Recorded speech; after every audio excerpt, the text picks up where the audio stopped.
ಎಲ್ರಿಗೂ ನಮಸ್ಕಾರ. ಗಣೇಶನ ಸ್ತುತಿಯೊಂದಿಗೆ ಇವತ್ತಿನ ಕಾರ್ಯಕ್ರಮವನ್ನು ಪ್ರಾರಂಭಿಸ್ತಾ ಇದ್ದೀನಿ.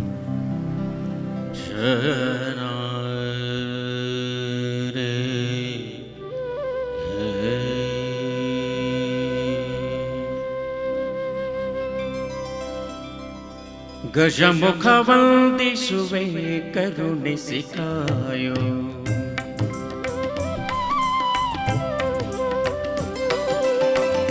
ಗಜಮುಖ ವಂದಿಸುವೆ ಕರುಣಿಸಿ ಕಾಯೋ, ಗಜಮುಖ ವಂದಿಸುವೆ ಕರುಣಿಸಿ ಕಾಯೋ, ಗಜಮುಖ ವಂದಿಸುವೆ ಕರುಣಿಸಿ ಕಾಯೋ, ಗಜಮುಖ ವಂದಿಸುವೆ ಗಜಗೌರಿಯ ಪುತ್ರ, ಗಜಮುಖ ವಂದಿಸುವೆ ಗಜಗೌರಿಯ ಪುತ್ರ, ಅಜನ ಪಿತನ ಮಗನ ಮೋಹನ ಬಾಲ, ಅಜನ ಪಿತನ ಮಗನ ಮೋಹನ ಬಾಲ, ಗಜಮುಖ ವಂದಿಸುವೆ ಕರುಣಿಸಿ ಕಾಯೋ.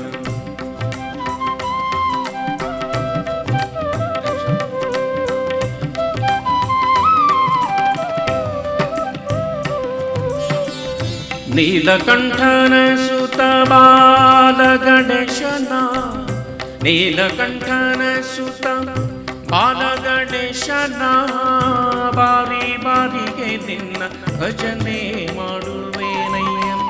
ಪರ್ವತನ ಪುತ್ರಿ ಪಾರ್ವತಿಯ ಕುಮಾರ, ಪರ್ವತನ ಪುತ್ರಿ ಪಾರ್ವತಿಯ ಕುಮಾರ, ಪರ್ವತನ ಪುತ್ರಿ ಪಾರ್ವತಿಯ ಕುಮಾರ, ಗರುವಿಯ ಚಂದ್ರಗೆ ಸ್ಥಿರ ಶಾಪ ವಿಠನೆ, ಗರುವಿಯ ಚಂದ್ರಗೆ ಸ್ಥಿರ ಶಾಪ ವಿಠನೆ, ಗಜಮುಖ ವಂದಿಸುವೆ ಕರುಣಿಸಿ ಕಾಯೋ.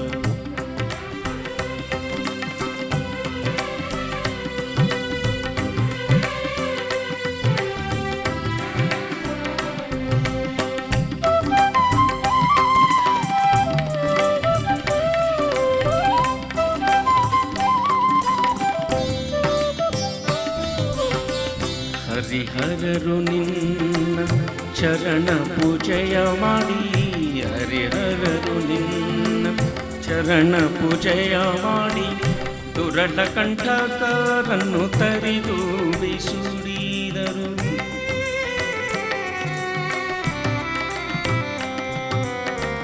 ಹರಿಹರರು ನಿನ್ನ ಚರಣ ಪೂಜೆಯ ಮಾಡಿ, ದುರಳ ಕಂಠಕರನ್ನು ತರಿದು ಬಿಸುಡಿದರು. ಮತಿಗಟ್ಟ ರಾವಣ ನಿನ್ನ ಪೂಜಿಸದೆ, ಮತಿಗಟ್ಟ ರಾವಣ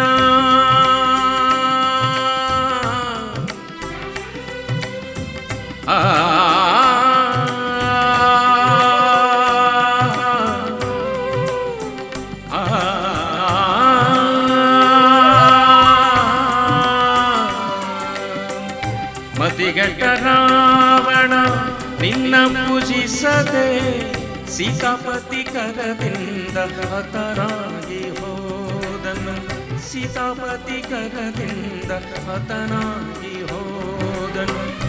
ವಾರಿಜನಾಭ ಶ್ರೀ ಹಯವದನನ ಪಾದ, ವಾರಿಜನಾಭ ಶ್ರೀ ಹಯವದನನ ಪಾದ, ವಾರಿಜನಾಭ ಶ್ರೀ ಹಯವದನನ ಪಾದ, ಸುಲಭದಿ ಸೇರುವ ಮಾರ್ಗವ ತೋರಿಸೋ, ಸುಲಭದಿ ಸೇರುವ ಮಾರ್ಗವ ತೋರಿಸೋ, ಗಜಮುಖ ವಂದಿಸುವೆ ಕರುಣಿಸಿ ಕಾಯೋ, ಗಜಮುಖ ವಂದಿಸುವೆ ಕರುಣಿಸಿ ಕಾಯೋ, ಗಜಮುಖ ವಂದಿಸುವೆ ಕರುಣಿಸಿ ಕಾಯೋ, ಗಜಮುಖ ವಂದಿಸುವೆ, ಗಜಮುಖ ವಂದಿಸುವೆ, ಗಜಮುಖ ವಂದಿಸುವೆ ಕರುಣಿಸಿ ಕಾಯೋ.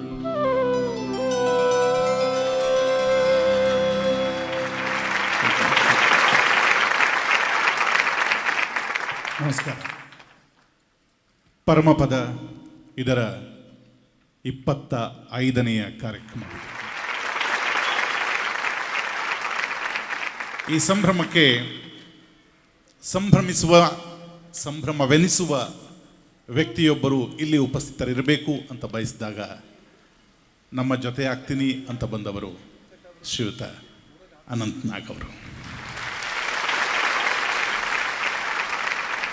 ಅನಂತ್ ನಾಗ್ ಕನ್ನಡ ಸಿನಿ ಲೋಕದ ಈ ಚಿರಯುವಕ ಪಾತ್ರಗಳಲ್ಲಿ ತಾನು ನಟಿಸುವುದಿಲ್ಲ, ಪಾತ್ರವೇ ತಾನಾಗುವ ಸಹಜತೆಯ ಸಾಕ್ಷಾತ್ಕಾರ.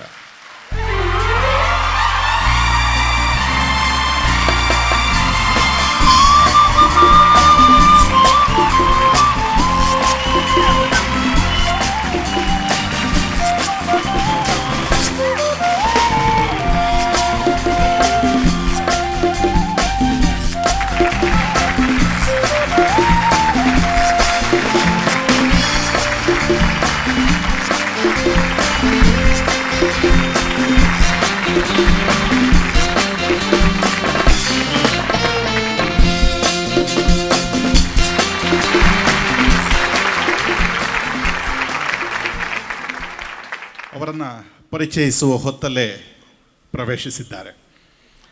ದಟ್ಟ ರಂಗಭೂಮಿಯ ಹಿನ್ನೆಲೆಯ ಅನಂತ್ ಸರ್ 70ರ ದಶಕದಲ್ಲಿ ಕನ್ನಡ ಸಿನಿಮಾ ರಂಗಕ್ಕೆ ಪ್ರವೇಶವನ್ನು ಪಡೆದವರು. ಪಾತ್ರಗಳ ಮೂಲಕ ಇಲ್ಲಿನ ಸಿನಿ ರಸಿಕರ ಎದೆಗಳಲ್ಲಿ ಕದಲದೆ ನಿಂತು ಬಿಡ್ತಾರೆ. ಅನಂತ್ ಸಿನಿಮಾಗಳ ಹಾಡುಗಳಂತೂ ಅಮರ ಮಧುರ. ಈ ಹಾಡುಗಳ ಸಾಹಿತ್ಯದಲ್ಲಿನ ಬನಿಯೂ ಅಷ್ಟೇ ಚಂದ. ಅನಂತ್ ಸಿನಿ ಪಯಣದ ಮಾತುಗಳ ಹಾದಿಯನ್ನು ಹಾಯುತ್ತಾ, ಹಾಡುಗಳ ನಿಲ್ದಾಣದಲ್ಲಿ ನಿಂತು ಹಗುರಾಗುತ್ತಾ, ತನ್ಮಯತೆಯಿಂದ ಕೂತು ಅವರ ಹಾಡುಗಳನ್ನು ಕೇಳೋಣ. ಇದು ಅನಂತ ರಂಗಾವಳಿ, ಅನಂತ್ ನಾಗ್ ಜೊತೆಗಿನ ಮಾತು ಮತ್ತು ಹಾಡುಗಳ ರಸದೋಪಡಿ. ಪ್ರೀತಿಯ ಸ್ವಾಗತ ಅನಂತ್ ಸರ್. ಪರಮಪದ ಒಂದಷ್ಟು ಸಂಗೀತಾಸಕ್ತರ ಗುಂಪು ಜೊತೆಯಾಗಿ 100-200 ಶ್ರೋತೃಗಳ ನಡುವೆ ಶುರುವಾದ ಈ ಪಯಣ ಇಂದಿಗೆ 25ನೇ ಕಾರ್ಯಕ್ರಮದ ಸಂಪನ್ನತೆಯನ್ನು ಕಂಡಿದೆ.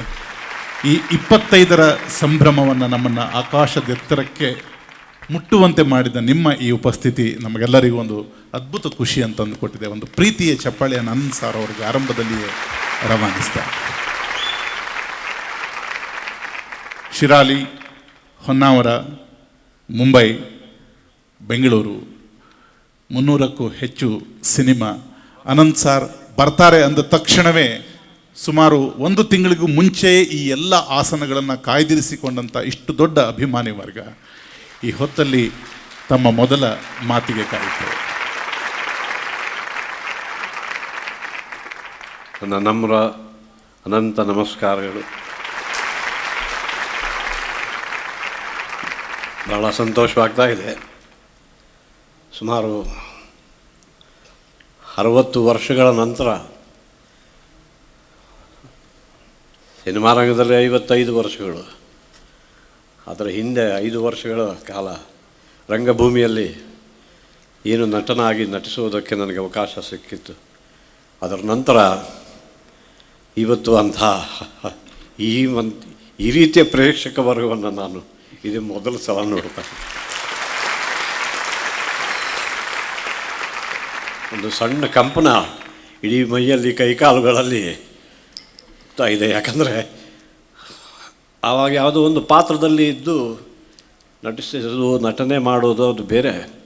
ಇಲ್ಲಿ ನಾನಾಗೇ ಕೂತು ನನ್ನದೇ ಒಂದು ವಾಕ್ಯಗಳನ್ನು ಹೇಳಬೇಕು ಅಂತಂದಾಗ ಆ ಕಂಪನ ಕಾಲಿಂದ ಶುರುವಾಗಿ ಇಲ್ಲಿ ಗಂಟ್ಲಿನವರೆಗೆ ಬರ್ತಾಯಿದ್ದೆ. ಧನ್ಯವಾದಗಳು ಅನಂತ, ಧನ್ಯವಾದಗಳು. 300 ಸಿನಿಮಾ ಮಾಡಿ ಕನ್ನಡಿಗರ ಹೃದಯದಲ್ಲಿ ತಟಸ್ಥವಾದ ಸ್ಥಾನವನ್ನು ಆ ಕಾಲದಿಂದ ಈ ಕಾಲದವರೆಗೂ ಪಡೆದುಕೊಂಡಂಥ ಇವರಿಗೆ ಕಂಪನ ಬಂದರೆ ನಾವೆಲ್ಲರೂ ಆರಂಭದಲ್ಲಿ ಸ್ವಲ್ಪ ಕಂಪಿಸಿದ್ದು ಸಹಜವೇ ಅಂತ ನಾನು ಅನ್ಕೋತೀನಿ. ಸರ್, ನಿಮ್ಮ ಈ ಪಯಣದ ಹಾದಿಯನ್ನು ನಾವು ಕೇಳ್ತಾ ಹಗುರಾಗುವುದಕ್ಕೂ ಮುಂಚೆ ನಿಮ್ಮದೇ ಕನ್ನಡಿಗರಿಗಾಗಿ ಕೊಟ್ಟಂಥ ಒಂದು ಹಾಡಿನೊಂದಿಗೆ ನಾವು ಈ ಕಾರ್ಯಕ್ರಮವನ್ನು ಆರಂಭಿಸ್ತೀವಿ. ಎಂಥ ಸೌಂದರ್ಯ ನೋಡು. 78ರಲ್ಲಿ ಬಿಡುಗಡೆಯಾದಂಥ ಮಾತು ತಪ್ಪದ ಮಗ ಚಿತ್ರದ ಈ ಗೀತೆಯೊಂದಿಗೆ ಈ ಕಾರ್ಯಕ್ರಮ ಆರಂಭವಾಗಿ ಹಂತ ಹಂತವಾಗಿ ಮುಂದಿನ ಎಲ್ಲ ವಿಚಾರಗಳನ್ನು ಸವಿಸ್ತಾರವಾಗಿ ಮಾತಾಡ್ತೇವೆ. ಮೊದಲ ಗೀತೆ ಎಂಥ ಸೌಂದರ್ಯ ನೋಡಿ.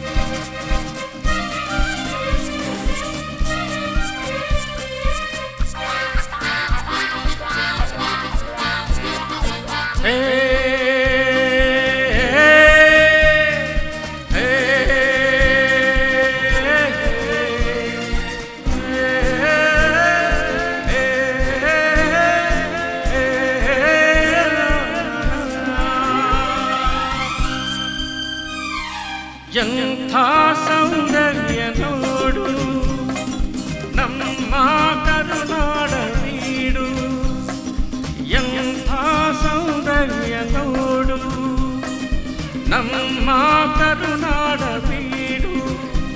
ಗಂಧದ ಗೂಡಿದು ಕಲೆಗಳ ತವರಿದು ಕನ್ನಡ ನಾಡಿದು ಚಿನ್ನದ ಮಣ್ಣಿದು. ಎಂಥ ಸೌಂದರ್ಯ ನೋಡು ನಮ್ಮ ಕರುನಾಡ ಬೀಡು.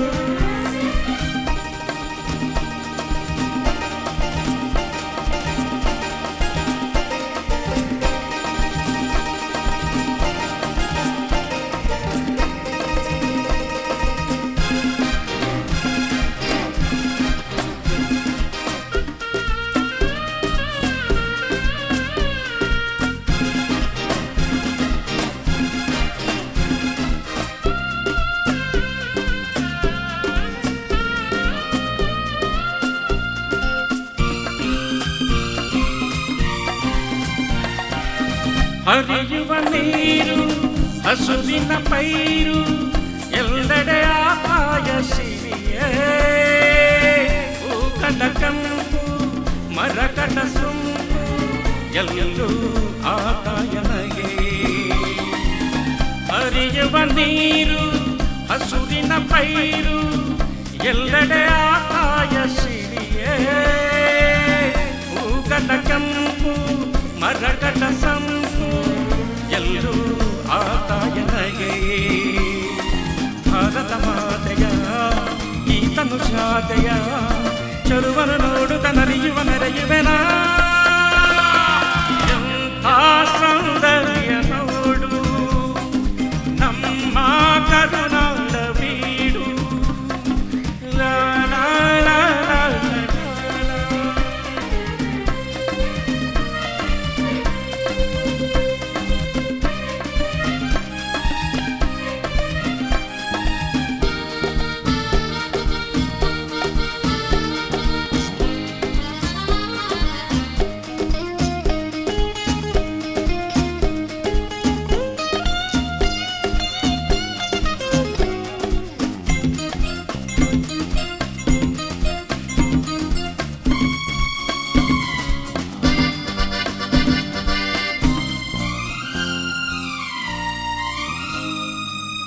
ಎಲ್ಲೇ ಇರಲಿ ಹೇಗೆ ಇರಲಿ ನಮ್ಮೂರ ಸವಿನೋಟ ಚಂದ.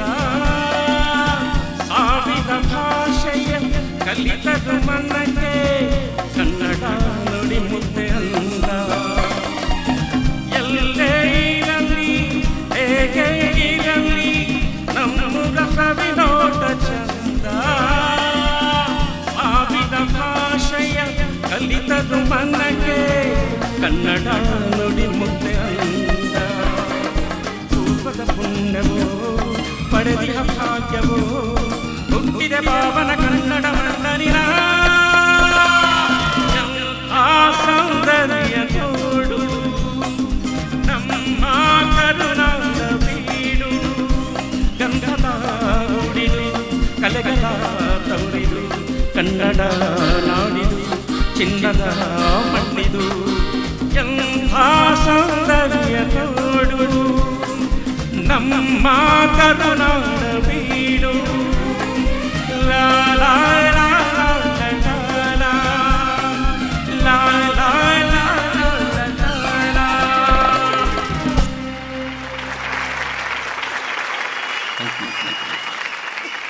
ಚಪ್ಪಾಳೆ ಮುಂದುವರಿಸಬೇಕಾಗತ್ತೆ. ರಾಮಚಂದ್ರ ಹಡಪದ್ ಪರಮಪದದ ಸಂಸ್ಥಾಪಕರು ಮತ್ತು ಇವತ್ತಿನ ಪ್ರಧಾನ ಗಾಯಕರು. ಅವರ ಜೊತೆ ಗಾಯನದಲ್ಲಿ ಸ್ಪರ್ಶ ಆರ್ಕೆ, ಶ್ರುತಿ VS, ದಿವ್ಯಾ ರಾಘವನ್. ಕೀಬೋರ್ಡ್ನಲ್ಲಿ ದೀಪಕ್ ಜೈಶೀಲಂ, ಲೀಡ್ ಗಿಟಾರ್ನಲ್ಲಿ ಕರಣ್, ಬೇಸ್ ಗಿಟಾರ್ನಲ್ಲಿ ಪ್ರದೀಪ್ ಕಿಗ್ಗಲ್, ಫ್ಲೂಟ್ನಲ್ಲಿ ಅಶ್ವಿನಿ ಕೌಶಿಕ್, ತಬ್ಲಾದಲ್ಲಿ ಜಲೀಲ್ ಮುದ್ದಾಬಲ್ಲಿ, ತಬ್ಲಾದಲ್ಲಿ ರಘು ಮೈಸೂರ್, ಡೋಲಕ್ನಲ್ಲಿ ಶೇರು ಮುನ್ನಾ, ಹಾಗೆ ಡ್ರಮ್ಸ್ನಲ್ಲಿ ಮಿಕ್ಕಿ ಜಾನ್ಸನ್. ಸ್ನೇಹಿತರೆ, ಇದು ಭೀಮಾ ಪ್ರೆಸೆಂಟ್ಸ್ ಅನಂತ ರಂಗಾವಳಿ.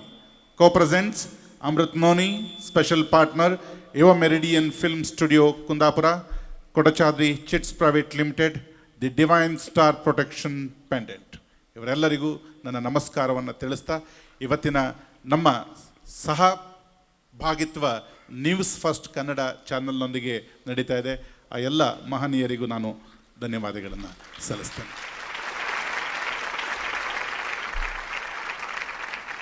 ಸರ್, ಸುದೀರ್ಘ ಅರ್ಧ ಶತಮಾನಗಳ ಕಾಲಕ್ಕೂ ಹೆಚ್ಚು ತಾವು ಕನ್ನಡಿಗರನ್ನು ರಂಜಿಸಿದವರು.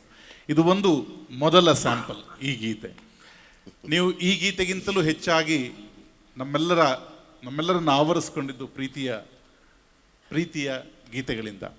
ಅಂತಹ ನೂರಾರು ಗೀತೆಗಳು ಇವತ್ತು ಕನ್ನಡಕ್ಕೆ, ಅದರ ಸಿಂಹಪಾಲು, ಬೆಸ್ಟ್ ರೊಮ್ಯಾಂಟಿಕ್ ಸಾಂಗ್ ಎಲ್ಲವೂ ನಿಮ್ಮ ಪಾಲಾಗಿದ್ದು ಅದು ನಿಮ್ಮ ಹೆಗ್ಗಳಿಕೆ.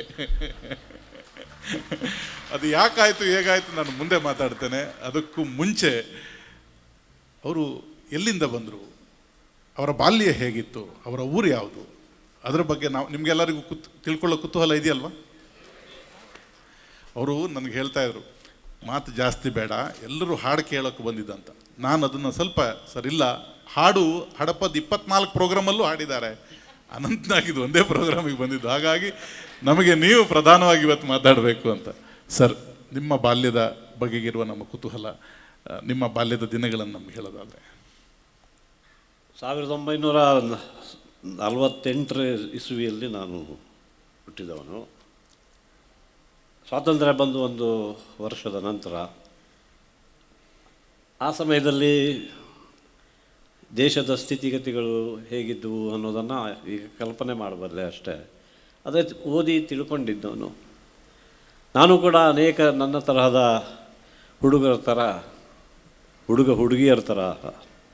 ಅಥವಾ ಹುಡುಗರ ಥರ ನಮ್ಮ ಕರಾವಳಿಯ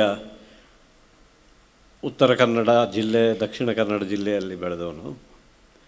ಆವಾಗ ಇನ್ನು ಉಡುಪಿ ಬೇರೆ ಜಿಲ್ಲೆ ಆಗಿರಲಿಲ್ಲ, ದಕ್ಷಿಣ ಕನ್ನಡ ಜಿಲ್ಲೆಯಲ್ಲಿತ್ತು.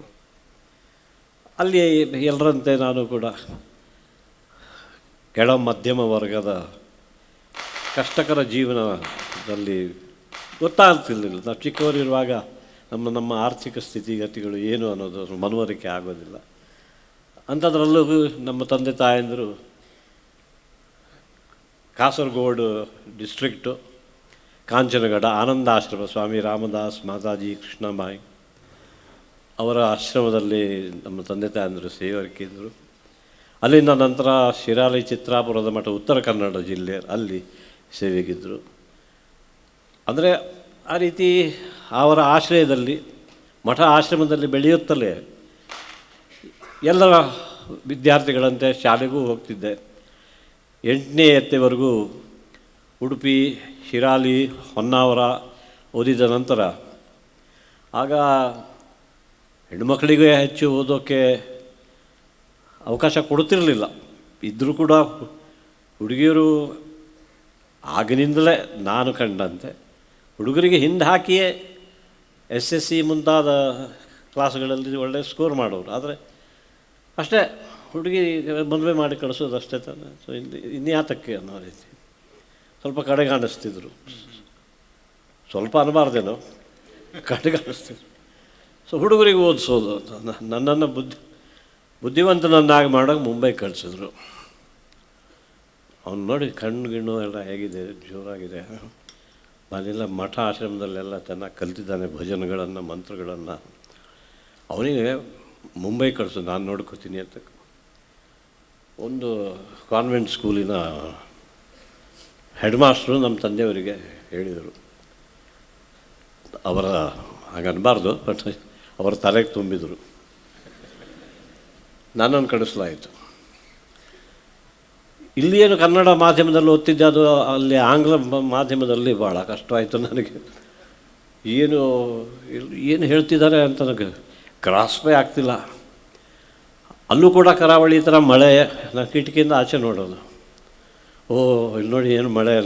ಅಲ್ಲ, ನಮ್ಮ ಹೊನ್ನಾವರದಲ್ಲೂ ಶಿರಾಲಿಯಲ್ಲಿ ಹೀಗೆ ಮಳೆ ಬರ್ತಿರ್ಬೋದು. ಉಡುಪಿ ಮಂಗಳೂರು ಕೇಳಿ ಆಶ್ರಮದಲ್ಲೂ ಇದೇ ರೀತಿ ಮಳೆ.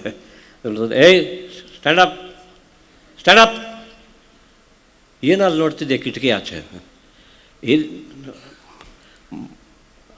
ಮಳೆ ನೋಡಿಲ್ವಾ? ನಾವು ನೋಡಿದ್ದೀವಿ. ಇನ್ನು ಮಳೆ ನೋಡ್ತಾ ಕೂತಿದ್ದೀಯ? ನಾನೇ ಇದೆ ಸುಮ್ಮನೆ ಕಂಠಶೋಷಣೆ ಮಾಡ್ತಾ ಇರೋದು. ಸ್ಟ್ಯಾಂಡಪ್ ಆನ್ ದ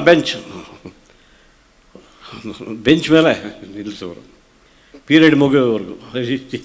ಆಮೇಲೆ ಇದು ಆ ರೀತಿ ಇಂಗ್ಲೀಷ್ ಸ್ಟ್ರಗಲಿಂಗ್ ವಿತ್ ಇಂಗ್ಲೀಷ್ ಎಲ್ಲ ಮಾಡಿ ಹಾಗೂ ಹೀಗೂ 10ನೇ ಕ್ಲಾಸು 2 ಸಲ ಓದಿ. SSC ಯಾವಾಗ 11ನೇ ಕ್ಲಾಸ್, ಅದು ಮುಗಿಸಿ ಕಾಲೇಜಿಗೆ ಎಲ್ಲರೂ ಸೇರ್ತಾರೆ, ನಾನು ಸೇರಿದೆ. ಆರ್ಟ್ಸ್ ನೋಡಿದೆ, ಸೈನ್ಸ್ ನೋಡಿದೆ. ಕಾಮರ್ಸಿಗೆ ನಿನಗೆ ಅಷ್ಟರಲ್ಲಿ ನಮ್ಮ ನಾಟಕ ರಂಗದಲ್ಲಿ ಅವಕಾಶ ಸಿಕ್ಕಿತ್ತು.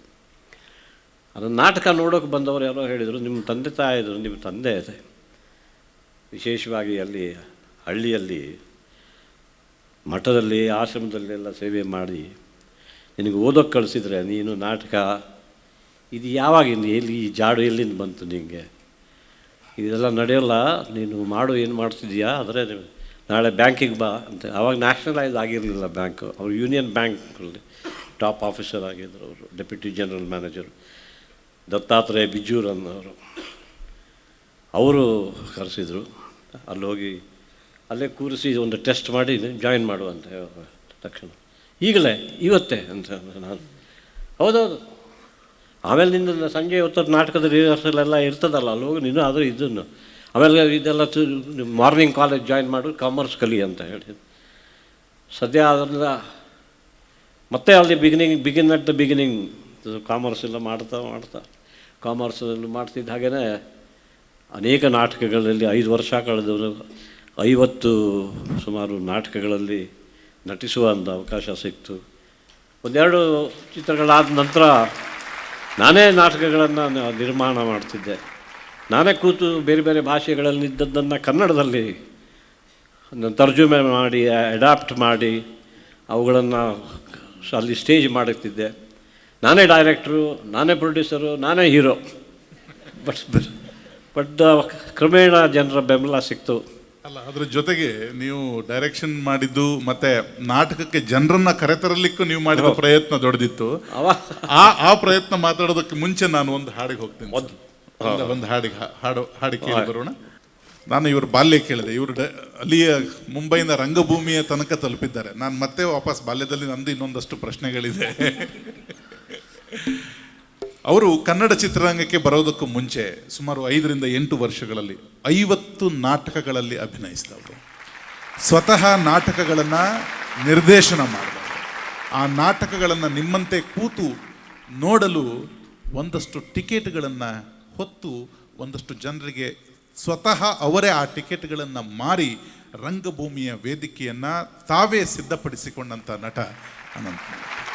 ಹಾಗೆ ಸುಮ್ಮನೆ ಅವರು ಕನ್ನಡಕ್ಕೆ ಬಂದವರಲ್ಲ. ಹಾಗೆ 76ರಲ್ಲಿ ತೆರೆ ಕಂಡಂಥ ಅವರ ಅದ್ಭುತ ಸಿನಿಮಾಗಳಲ್ಲಿ ಒಂದು ಅದ್ಭುತ ಸಿನಿಮಾ ಅನಿಸ್ಕೊಂಡಂತಹ ಬಯಲುದಾರಿಯ ಒಂದು ಗೀತೆಯೊಂದಿಗೆ ನಾವು ಬಯಲುದಾರಿಯ ಗೀತೆ ಅಂದರೆ ಯಾವ್ದು ತಗೊಳ್ಳೋಣ ಹೇಳಿ? ಎಲ್ಲವೂ ಹಿಟ್ಟೆ. ಯಾವುದು ಅದು ನೀವು ಕೊನೆ ತನಕ ಕೂತ್ಕೋಬೇಕಾ ಹಾಡಿಗೆ? ಕನಸಲ್ಲೂ ನೀನೆ ಮನಸ್ಸಲ್ಲೂ ನೀನೆ, ಈ ಗೀತೆಯನ್ನೇ ಕೇಳೋಣ.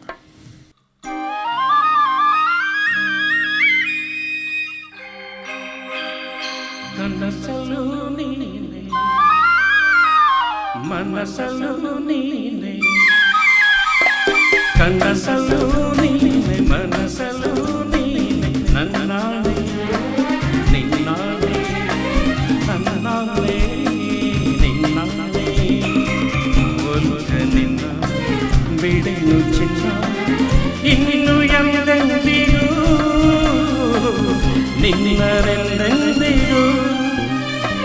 ಕನಸಲು ನೀನೆ ಮನಸಲು ನೀನೆ ನನ್ನಾಳೆ ನಿನ್ನಾಳೆ ನನ್ನಾಳೆ ನಿನ್ನಾಳೆ.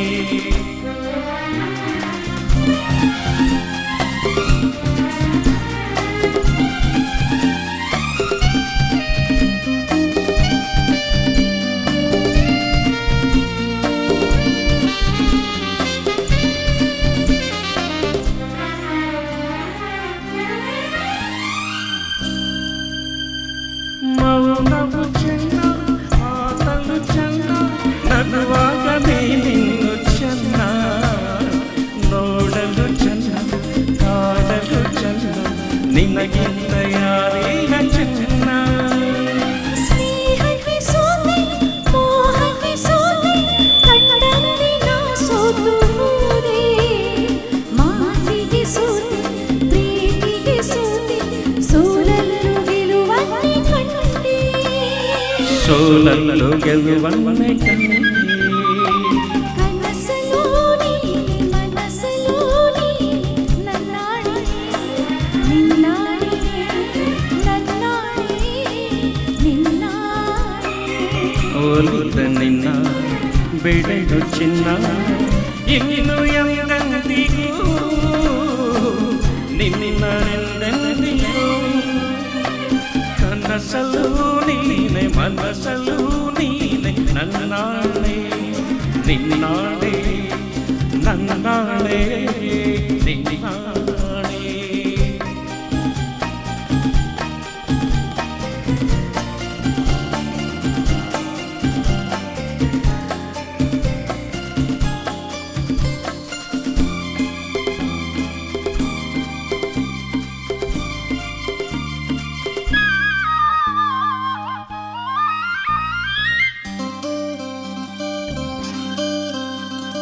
ದೇವರೇ ಬಂದು ಬೇಡಿಕೊ ಎಂದು ಕಣ್ಮುಂದೆ ನಿಂತಾಗ ನಾನು ಬೇರೆನು ನೀನು ನೀನಿರುವಾಗ ಹೊಸ ಆಸೆ ನನಗೇಕೆ ಇನ್ನು? ಸೂರ್ಯನಾಣೆ ಚಂದ್ರನಾಣೆ ಎದೆಯಲ್ಲಿ ನೀನಿಂದೆ ಶಾಣೆ, ಪ್ರಾಣವು ನೀನೆ ದೇಹವು ನಾಳೆ ಈ ತಾಯಿ ಕಾವೇರಿ ನಾಳೆ. ಈ ತಾಯಿ ಕಾವೇರಿ ಕನಸಲು ನೀನೆ ಮನಸಲು ನೀನೆ ನನ್ನಾಳೆ ನಿನ್ನಾಳೆ ನನ್ನಾಳೆ ನಿನ್ನಾಳೆ. ಒಲಿದ ನಿನ್ನ ಬಿಡಿನು ಚಿನ್ನ ಇನ್ನು ಎಂದೆಂದಿಗೂ ನಿನ್ನನೆಂದೆಂದಿಗೂ. ಕನಸಲು ನೀನೆ ಮನಸಲು ನೀನೆ ನನ್ನಾಳೆ ನಿನ್ನಾಳೆ ನಿನ್ನಾಳೆ. ನಿನ್ನಾಳೆ. ಆಹಾ ಆಹಾ ಆಹಾ ಆಹಾ.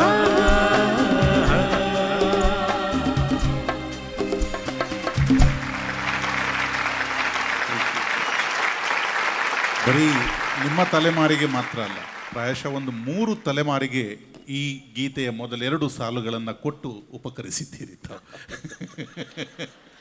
ಕನಸಲು ನೀನೆ ಮನಸ್ಸಲ್ಲಿ ಇಲ್ಲಿರುವ ಪ್ರತಿಯೊಬ್ಬರೂ ಪ್ರಾಯಶಃ ಆ ಸಾಲನ್ನು ಬಳಸಿ ಕೃತಜ್ಞರಾದವರೇ. ಎಂಥ ಅದ್ಭುತ ಹಾಡು ಸರ್. ನಾವಾಗಲೇ ನಿಮ್ಮ ರಂಗಭೂಮಿಯ ಪಯಣದ ಬಗ್ಗೆ ಮಾತಾಡ್ತಿದ್ವಿ. ನೀವು ಮೊನ್ನೆ ಮಾತಾಡುವಾಗ ಹೇಳಿದ್ರಿ ಟಿಕೆಟನ್ನು ಖುದ್ದು ತಾವು ಸೇಲ್ ಮಾಡ್ತಿದ್ರಿ ಅಂತ. ಅಂದರೆ ಒಂದು ರಂಗಭೂಮಿಕೆಯನ್ನು ಪ್ರಸ್ತುತಪಡಿಸಬೇಕಾದ್ರೆ ಅದಕ್ಕೆ ತಗುಲುವ ವೆಚ್ಚವಾದರೂ ಹುಟ್ಟಬೇಕಲ್ಲ, ಅದನ್ನು ಭರಿಸುವುದು ಹೇಗೆ? ಆ ಟಿಕೆಟ್ ಮಾರಿದ ಒಂದಷ್ಟು ಸಂಗತಿಗಳನ್ನ ಮತ್ತಿಗೆ ಹಂಚಿಕೊಳ್ಳೋದಾದರೆ. ನಾವೆಲ್ಲ ತರುಣರು, 18, 19, 20 ವಯಸ್ಸು. ಅಲ್ಲಿ ಕನ್ನಡ ಕಲಾ ಕೇಂದ್ರ ಅನ್ನೋದು ಸಂಸ್ಥೆ, ಆಮೇಲೆ ಸ್ಟೇಜ್ ಕ್ರಾಫ್ಟ್ಸ್ ಅಂತ ಒಂದು ಸಾಹಿತ್ಯ ಸಮಿತಿ, ಹೀಗೆಲ್ಲ ಸಣ್ಣ ಸಂಸ್ಥೆಗಳು ಆ ಕಾಲದಲ್ಲಿ ವರ್ಷಕ್ಕೊಂದು ಸಲ ಅವ್ರ ನಾಟಕಗಳನ್ನು ಮಾಡುವರು. ಅದರಲ್ಲಿ ಎಷ್ಟು ನಾಟಕಗಳಲ್ಲಿ ಅವಕಾಶ ಸಿಗ್ತದೆ, 1, 2, 3 ನಾಟಕ, 2, 3 ಕೆಲವು ಸಲ ವರ್ಷಕ್ಕೊಂದು 2, 3 ನಾಟಕಗಳಲ್ಲಿ. ಸೊ ಮಧ್ಯದಲ್ಲಿ ನಾವೇ ನಾಟಕ ಮಾಡೋಣ ಅಂತ ಹೇಳಿ ನಾವು ನಮ್ಮ ಸ್ನೇಹಿತರು ನನ್ನ ಜೊತೆ ಇಬ್ಬರು ಬೇರೆ ಆನಂದ್ ಅಂತ ಒಬ್ಬ, ಅಶೋಕ್ ಅಂತ ಇವರು ನಾವೊಬ್ಬರು, ಅವರು ಏನು ಮಾಡ್ತೀವಿ ಮಾಡು ನಾವು ನಿನ್ನ ಜೊತೆ ಇದ್ದೀವಿ ಅಂತ ಆಶ್ವಾಸ. ಇಬ್ಬರು ನನಗಿಂತ 6-8 ವರ್ಷ ಹಿರಿಯರೇ. ಆದರೆ ಅವರು ಬೆಂಬಲ ಕೊಟ್ಟ ಮೇಲೆ ನಾವು ಏನು ಮಾಡೋದು, ಟಿಕೆಟ್ ಯಾರು ಕೊಂಡ್ಕೊತಾರೆ ಅಂತ ಕಡೆಗೆ ನಾವು ಆವಾಗ ಸುಮಾರು 30-40 ಲಕ್ಷ ಕನ್ನಡಿಗರು ಮುಂಬೈನಲ್ಲಿ. ನಾವು ಕನ್ನಡಿಗರು ಎಲ್ಲೆಲ್ಲಿದ್ದಾರೆ ಅಂತ ನಾವು ಗುರುತು ಹಾಕ್ಕೊಂಡು ಆ ಏರಿಯಾಗೆ ಹೋಗಿ ಟಿಕೆಟ್ ಮಾರಬಹುದು ಅಂತ ಹೇಳ್ಕೊಂಡು ಸೊ ನಾವು ಎಲ್ಲ ರಿಹರ್ಸ್ ಮಾಡಿ ಇದು ನಾಟಕ ಮಾಡೋಣ ಹಾಗೆ ಮಾಡೋಣ ಅಂತ ಟಿಕೆಟೆಲ್ಲ ಹಾಕಿ ಟಿಕೆಟ್ ಮಾಡಿಕೊಂಡು ಹೋದರೆ ಅಲ್ಲಿ ಹುಡ್ಕೊಂಡು ಹೋಗಿ ಯಾರಿದ್ದಾರೆ ನಾಟಕದಲ್ಲಿ, ನಾನಿದ್ದೀನಿ. ನೀನು ಯಾರು, ಈ ರೀತಿ ಇದು ಭಾಳ ಕಡೆಗೆ ನಾವಂದ್ರೆ ಇದು ಬಹಳ ಕಷ್ಟ ಆಗ್ತದೆ, ಬಟ್ ಪ್ರಯತ್ನ ಮಾಡಬೇಕು, ಕೊಂಡ್ಕೊಂಡ್ರು ಅಂತ. ಕೆಲವು ಕಡೆ ಹೆಚ್ಚಾಗಿ 60-70% ಜನ ಯಾರು ವಾಪಸ್ ಕಳಿಸ್ತಿರಲಿಲ್ಲ. 1-2 ಟಿಕೆಟ್ ಆದರೂ ತೊಗೊಂಡು ನಮಗೊಂದು ಬೆಂಬಲ ಸಿಗ್ತಿತ್ತು. ಕಡೆಗೆ ನಾವು ನೋಡಿದ್ವಿ, ಯೋಚನೆ ಮಾಡಿದ್ವಿ, ಬೇರೆ ಒಂದು ನಾಟಕ ಎಲ್ಲೋ ಬರೋದು ಬಂದಿತ್ತು. ಅದರಲ್ಲಿ ಒಬ್ಬ ನಾಟಕದಲ್ಲಿ ಒಂದು ಪಾತ್ರ ಮಾಡುವನು. ಅವನೇನು ಮಾಡ್ತಾನೆ ಅಂದರೆ ಇಡೀ ವರ್ಷದಲ್ಲಿ ಎಷ್ಟು ಹಬ್ಬಗಳು ಬರ್ತವೆ ಅಂತ, ಜನವರಿಯಿಂದ ಹಬ್ಬಗಳಿಗೆ 28-24 ಒಂದು ತಿಂಗಳಿಗೆ 2 ಹಬ್ಬಗಳು ಬರ್ತವೆ. ಆ ಹಬ್ಬಗಳಿಗೆ ಇದೊಂದು ಏನೋ ಅದ್ರ ಬರುತ್ತೆ. ಆ ಹಬ್ಬದ ಖರ್ಚಿಗೋಸ್ಕರ ಈ ದೇವಸ್ಥಾನ ಆ ದೇವಸ್ಥಾನ ಅಂತ ಹಾಕಿ ಆಯಾ ಈ ಟಿಕೆಟಿನ ಪಟ್ಟಿ ಪುಸ್ತಕ ತೆಗೆದು ಮಾರಾಟ ಮಾಡಿ ಅದ್ರ ಮೇಲೆ ಜೀವನ ಸಾಗಿಸೋದು. ಇದು ಒಳ್ಳೆಯ ರೀತಿಯಲ್ಲ ಇದು ಅಂತೇಳಿ ಕಡೆಗೆ ನಾವು ಕೂಡ ನಮ್ಮ ಈ ಊರಿನ ಈ ದೇವಸ್ಥಾನಕ್ಕೋಸ್ಕರ ಅನೇಕ ಸಲ ಕಾಲ್ಪನಿಕ ದೇವಸ್ಥಾನ ಇದರ ಸಹಾಯಾರ್ಥ ಅಂತ ಹೇಳಿದ. ಹೌದಾ, ಕಡೆಗೆ ನಾವು ಅದು ಯಾವುದಾದ್ರೂ ಒಂದು ದೇವಸ್ಥಾನದ ಹೆಸರು ನಿಜಕ್ಕೂ ಹಾಕಬೇಕಪ್ಪ, ಸುಮ್ಮನೆ ಕಾಲ್ಪನಿಕವಾಗಿ ಮಾಡೋದು ಸರಿ ಅದನ್ನು ಮಾಡಿ ಕಡೆಗೆ ಒಂದು ನಾಟಕದ ದಿವಸ 10 ದಿವಸ ಇದೆ ಅಂದರೆ ಯಾವ ದೇವಸ್ಥಾನದ ಹೆಸರು ಹಾಕಿದ್ದೀವಿ ಅಲ್ಲಿ 108 ರೂಪಾಯಿ ಕಳಿಸಿ ಮನಿ ಆರ್ಡ್ರಲ್ಲಿ ಒಂದು ಪ್ರಯೋಗ ಮಾಡ್ತಿದ್ವಿ. ಈ ರೀತಿ ಕ್ರಮೇಣ ಅದು ಹೇಗೋ ಪಿಕಪ್ ಆಯಿತು. ಕಡೆಗೆ ಆಮೇಲೆ ನೀನು ಯಾರು ಅಂತ ಕೇಳೋದಾದರೂ ನಿಂತೋಯ್ತು. ಅಲ್ಲಿಂದ ಶುರುವಾಗಿದ್ದು ನಂತರ ಸಿನಿಮಾದಲ್ಲೂ ಕರೆದ್ರು ಬೆಳೀತೋಯ್ತು. ಎಂಥ ಅದ್ಭುತ ಪಯಣ ಇದು. ನಮ್ಮ ವೇದಿಕೆಯನ್ನು ನಾವು ಹಾಗೆ ಸುಮ್ಮನೆ ಸೃಷ್ಟಿಸಿಕೊಳ್ಳಕ್ಕೆ ಸಾಧ್ಯ ಇಲ್ಲ. ಅದಕ್ಕೆ ನೂರಾರು ದಾರಿಗಳನ್ನು ಉಪಾಯಗಳನ್ನು ಹುಡುಕಲೇಬೇಕಾಗತ್ತೆ. ಅಂತಹದೊಂದು ಉಪಾಯ ಯಾವುದೋ ಊರಿನ ಕಾಲ್ಪನಿಕ ದೇವಸ್ಥಾನವೊಂದು ಇವರ ಕಣ್ಣೆದುರಿಗೆ ಬಂದು ಆ ಟಿಕೆಟ್ಗಳು ಬಿಕರಿಗೊಂಡು ಅಲ್ಲಿ ನೋಡುಗರು ಇವರ ಅಭಿನಯನ ನೋಡಿ ಮುಂದೆ ತಳ್ಳಿದ್ರಲ್ಲ, ತಪ್ಪು ಕಾಣಿಕೆಯೊಂದಿಗೆ ಪ್ರಾಯಶಃ ಆ ದೇವರ ಕಾಣದ ಆ ದೇವರ ಕೃಪೆಯನ್ನು ಸರ್ ನೀವು ಕನ್ನಡಿಗರಿಗೆ ಲಭಿಸಿದ್ರಿ. ಆ ಪ್ರಯೋಗಗಳು ನೀವು ಮಾಡದೇ ಹೋಗಿದ್ದಿದ್ರೆ ನಾವು ಎಂತೆಂಥ ಅದ್ಭುತ ಸಿನಿಮಾಗಳಿಂದ ಮಿಸ್ ಮಾಡ್ಕೋತಾ ಇದ್ವಿ. ನಿಮ್ಮ ಇನ್ನೊಂದು ಅದ್ಭುತ ಚಿತ್ರ ಮುಳ್ಳಿನ ಗುಲಾಬಿಯ ಒಂದು ಹಾಡನ್ನು ನಾವೀಗ ಕೇಳೋಣ. ಈ ಗುಲಾಬಿಯು ನಿನಗಾಗಿ. ಸತ್ಯಂ ಇದರ ಮ್ಯೂಸಿಕ್ ಡೈರೆಕ್ಟರ್, ಚಿ ಉದಯ್ ಶಂಕರ್ ಇದರ ಸಾಹಿತ್ಯವನ್ನು ಬರೆದಿದ್ದಾರೆ. ಈ ಸಿನಿಮಾದ ನಿರ್ದೇಶಕರು ವಿಜಯ್. ಆರತಿ ನಿಮ್ಮ ಜೊತೆ ಈ ಸಿನಿಮಾದಲ್ಲಿ ಅಭಿನಯ ಮಾಡಿದರು. SPB ಮತ್ತು ಎಸ್ ಜಾನಕಿ ಈ ಗೀತೆಯನ್ನು SPB ಹಾಡಿದ್ದು. ಈ ಗುಲಾಬಿಯು ನಿನಗಾಗಿ.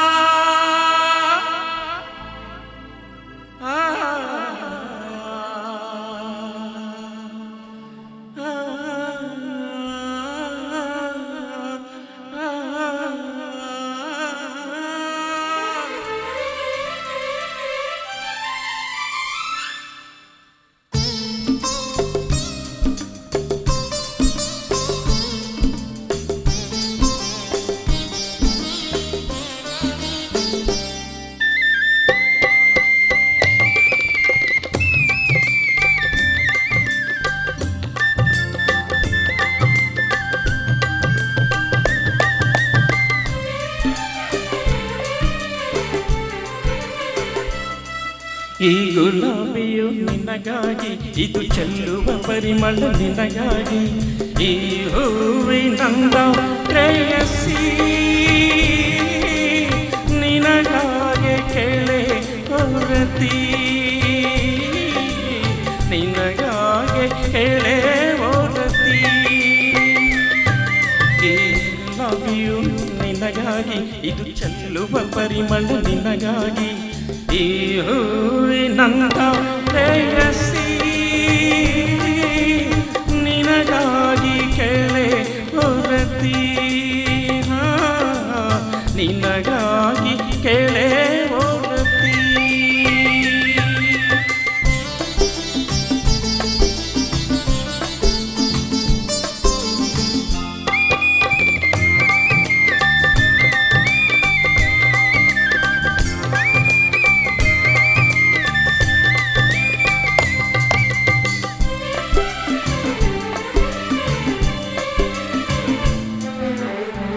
ನನ್ನಿ ಕಣ್ಣಲ್ಲಿ ಕಾತರವೇನು, ನಿನ್ನನ್ನು ಕಾಣುವ ಆತುರವೇನು,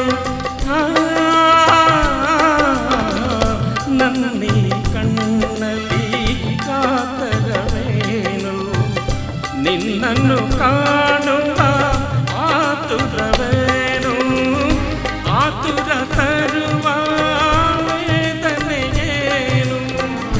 ಆತುರ ತರುವ ವೇದನೆಯೇನು, ಜೀವದ ಜೀವವು ಪ್ರಿಯತಮೆ ನೀನು.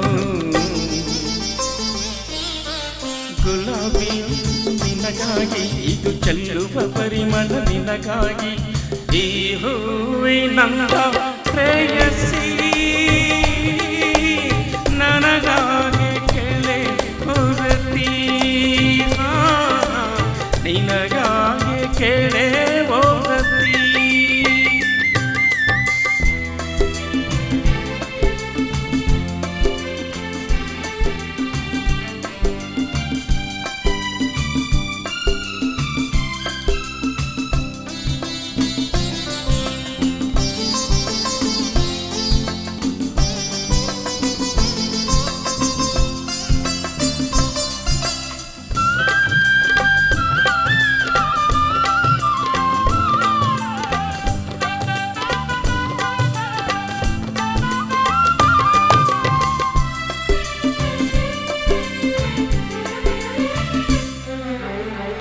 ನೀರನ್ನು ತೊರೆದರೆ ಕಮಲಕ್ಕೆ ಸಾವು, ಹೂವನ್ನು ಮರೆತರೆ ದುಂಬಿಗೆ ಸಾವು.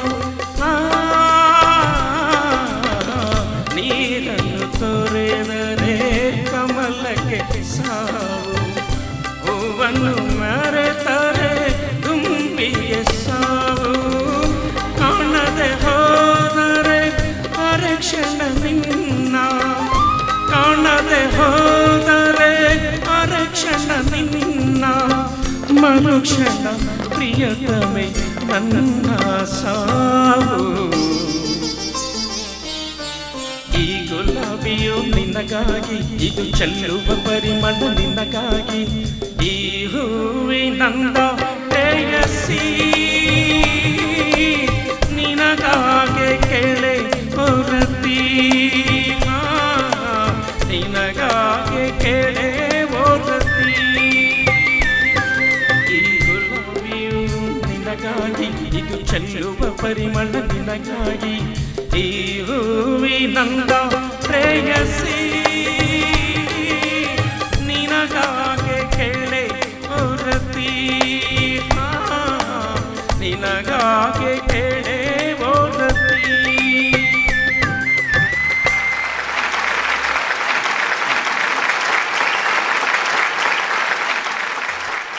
ಈ ಕಾರ್ಯಕ್ರಮಕ್ಕೆ ಅನಂತ್ನಾಗ್ ಅವರನ್ನು ಕರ್ಕೊಂಡು ಬರಬೇಕು ಸರ್ ಅಂತ ನಾವು ಮನವಿ ಇಟ್ಟಿದ್ದು ಜೋಗಿ ಅವರಲ್ಲಿ. ಇಂದಿನ ಕಾರ್ಯಕ್ರಮದ ಮುಖ್ಯ ಅತಿಥಿಗಳು ಅನಂತ್ನಾಗ್ ಅವರ ಸಿನಿಮಾ ಬದುಕನ್ನು ಪ್ರಾಯಶಃ ಜೋಗಿ ಅವರದೇ ಕಣ್ಣುಗಳಲ್ಲಿ ನೋಡಿದವರು. ಅನಂತ್ ಕುರಿತಾಗಿ ಒಂದೆರಡು ಮಾತುಗಳಿಗಾಗಿ ಜೋಗಿ ಅವರನ್ನು ವೇದಿಕೆಗೆ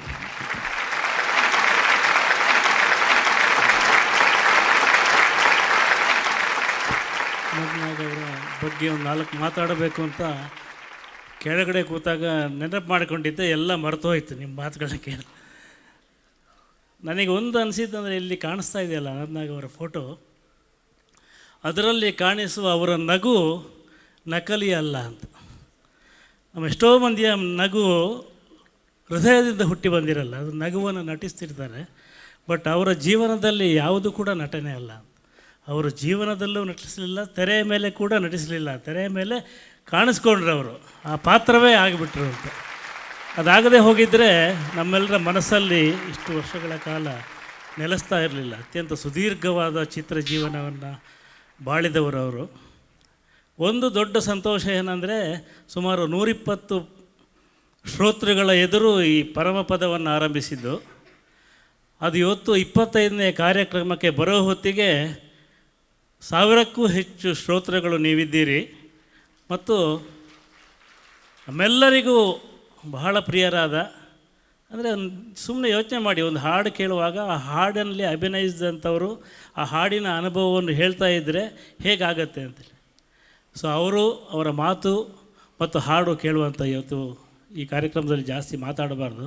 ಬಟ್ ಒಂದು ದೊಡ್ಡ ಸಭೆಯಲ್ಲಿ ಅವ್ರ ಬಗ್ಗೆ ಒಂದು ಹೇಳಬೇಕು ಅಂತಿತ್ತು. ನನಗೆ ಒಂದು ಕಂಪ್ಲೇಂಟ್ ಇದೆ ಸರ್. ನಾವೆಲ್ಲ 65ರಲ್ಲಿ ಹುಟ್ಟಿದವರು, ಭಾಳಷ್ಟು ಮಂದಿ ಇದ್ದಾರೆ 60ರ ದಶಕದಲ್ಲಿ ಹುಟ್ಟಿದವರು.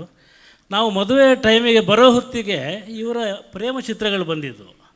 ಆ ಕಾಲದಲ್ಲಿ ಯಾರು ಕೂಡ ಫಾರಿನ್ನಲ್ಲಿರಬೇಕು, IT ಯಲ್ಲಿರಬೇಕು, ಅಥವಾ ದೊಡ್ಡ ಮನೆ ಇರಬೇಕು ಅಂತ ಏನು ಆಸೆ ಇರಲಿಲ್ಲ.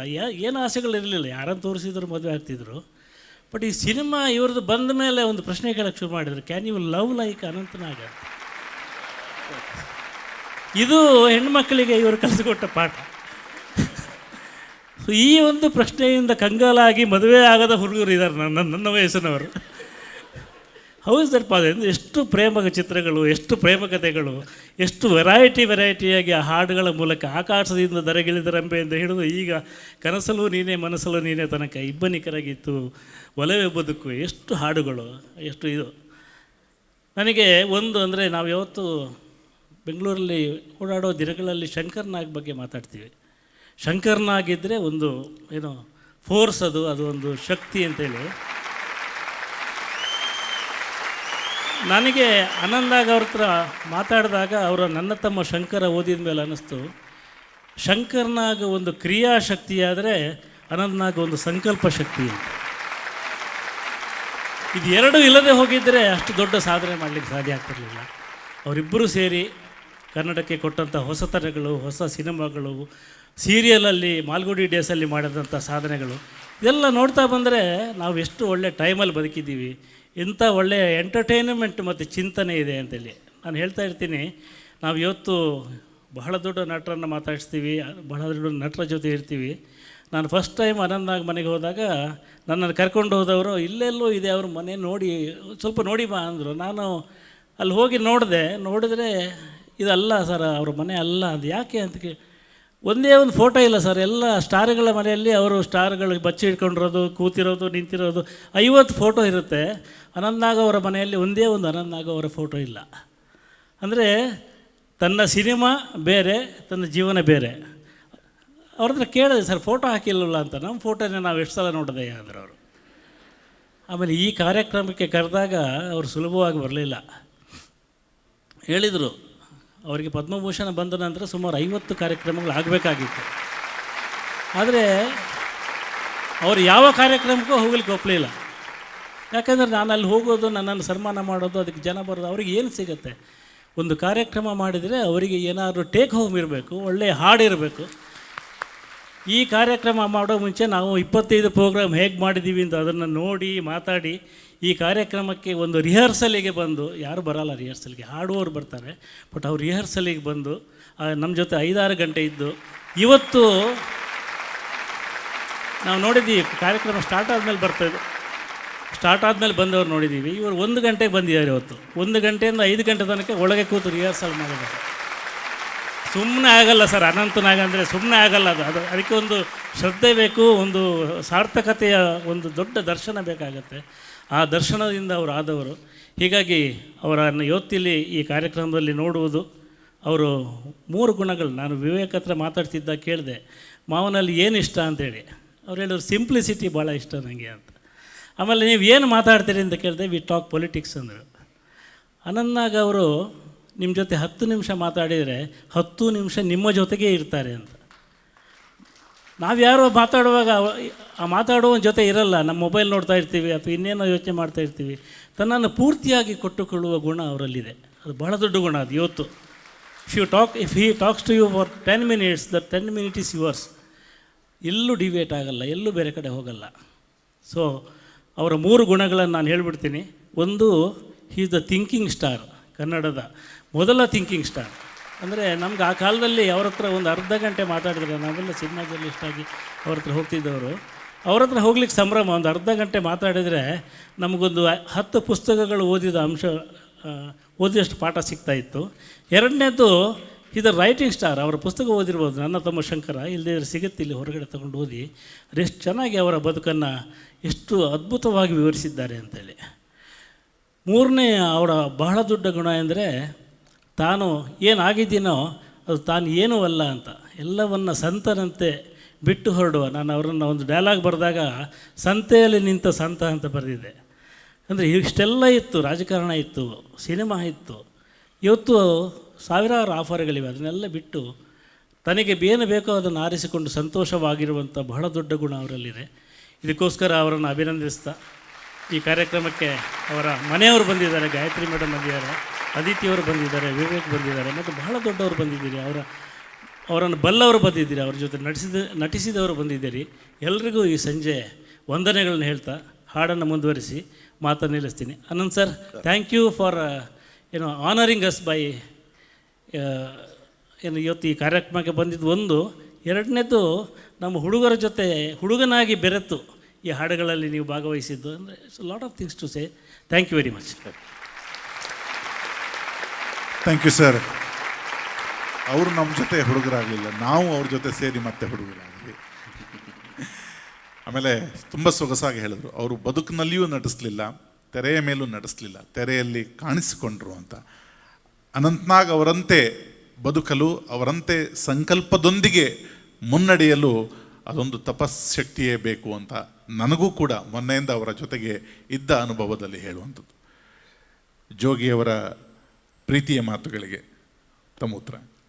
ಜೋಗಿ ಅವರು ನಾನು ಕಂಡಾಗೆ, ಅವರು ನಿಜವಾದ ಹೆಸರು ಗಿರೀಶ್ ರಾವ್. ಅವರು YNK ಅಂತ, YN ಕೃಷ್ಣಮೂರ್ತಿ ಅಂತ, ಅವರು ಪ್ರಜಾವಾಣಿಯಲ್ಲಿದ್ದರು, ಅದರ ಎಡಿಟರ್ ಆಗಿ ನಂತರ ಕನ್ನಡಪ್ರಭ ಅದಕ್ಕೂ ಎಡಿಟರ್ ಆಗಿದ್ದರು. ಅವರು ಸುಮಾರು 1972,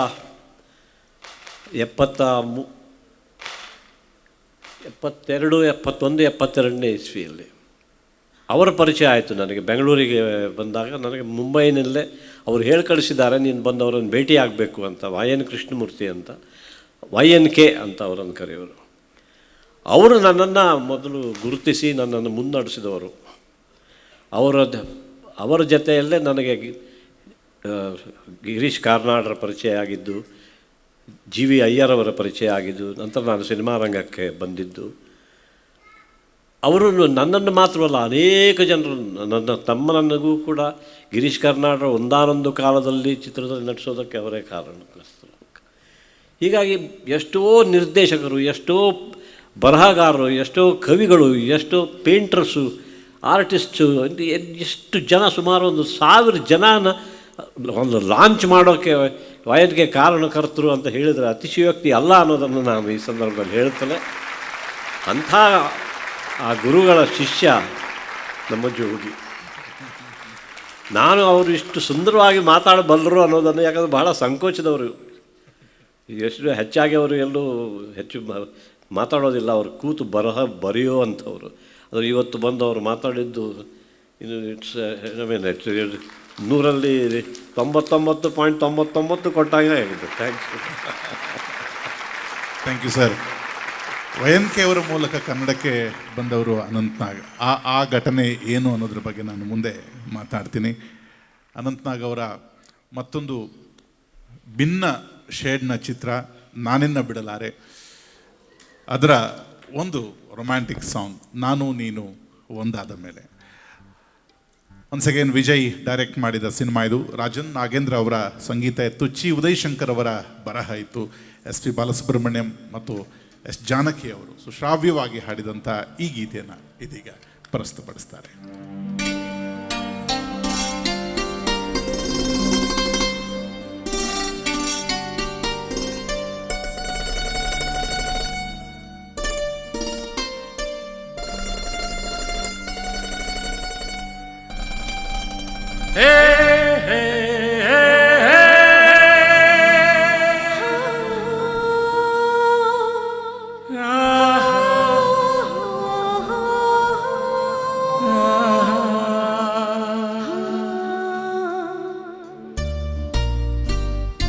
ನಾನು ನೀನು ಒಂದಾದ ಮೇಲೆ ಹೇಗೆ ನೀ ದೂರ ಹೋಗುವೆ, ನಾನು ನೀನು ಒಂದಾದ ಮೇಲೆ ಹೇಗೆ ನೀ ದೂರ ಹೋಗುವೆ, ಮೊತ್ತಲ್ಲೇ ನಿನ್ನ ಸಿಂಗಾರ ಮಾಡಿ ಕಣ್ತುಂಬ ನೋಡುವೆ.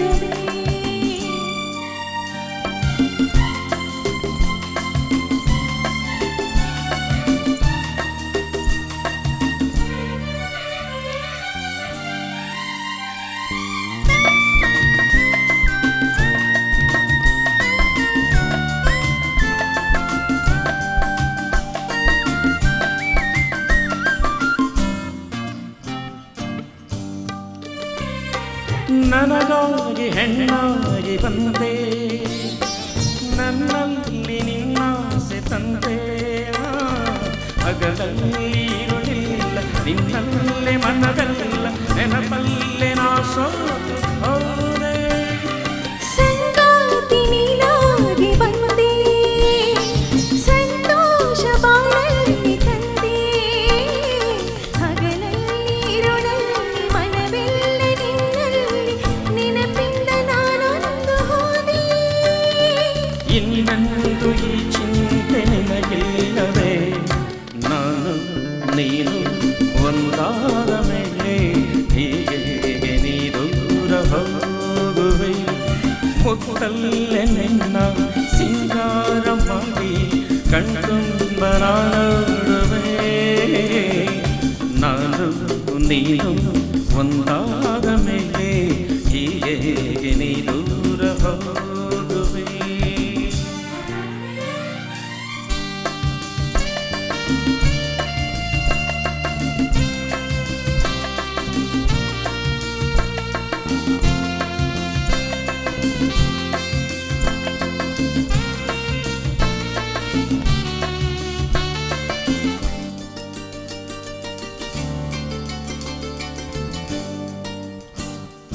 ಲತೆಯಲ್ಲಿ ಹೂವಾಗಿ ನಾನು, ಮಣಿದುಂಬಿಯಂದಾಗಿ ನೀನು, ಹೂವಲ್ಲಿ ಹೊರಳಾಡಿ ಜೇನಾಟ ನಾವಾಡಿ ಆನಂದ ಹೊಂದೋಣವೇನು. ಬಾಣಾಡಿ ನಾವಾಗಿ ಹಾರಿ ಬಾಣಲ್ಲಿ ಒಂದಾಗಿ ಸೇರಿ, ಹೊಸ ಆಟ ಆಡೋಣ, ಹೊಸ ನೋಟ ನೋಡೋಣ, ಮುಗಿಲಿಂದ ಚಾರೋಣವೇನು. ಎಂದೆಂದು ನಿನ್ನಾಗಿರು ಬಾಳುವೆ, ನಾನು ನೀನು ಒಂದಾದ ಮೇಲೆ ಹೀಗೆ ನನ್ನನ್ನೇ ನೋಡುವೆ. ಕಣ್ಣಲ್ಲೂ ನೀನೆ, ಮನದಲ್ಲೂ ನೀನೆ, ಎಲ್ಲೆಲ್ಲೂ ನೀ ಕಾಣುವೆ, ನಾನು ನೀನು ಒಂದಾದ ಮೇಲೆ ಹೀಗೆ ನನ್ನನ್ನೇ ನೋಡುವೆ, ಹೀಗೆ ನನ್ನನ್ನೇ ನೋಡುವೆ.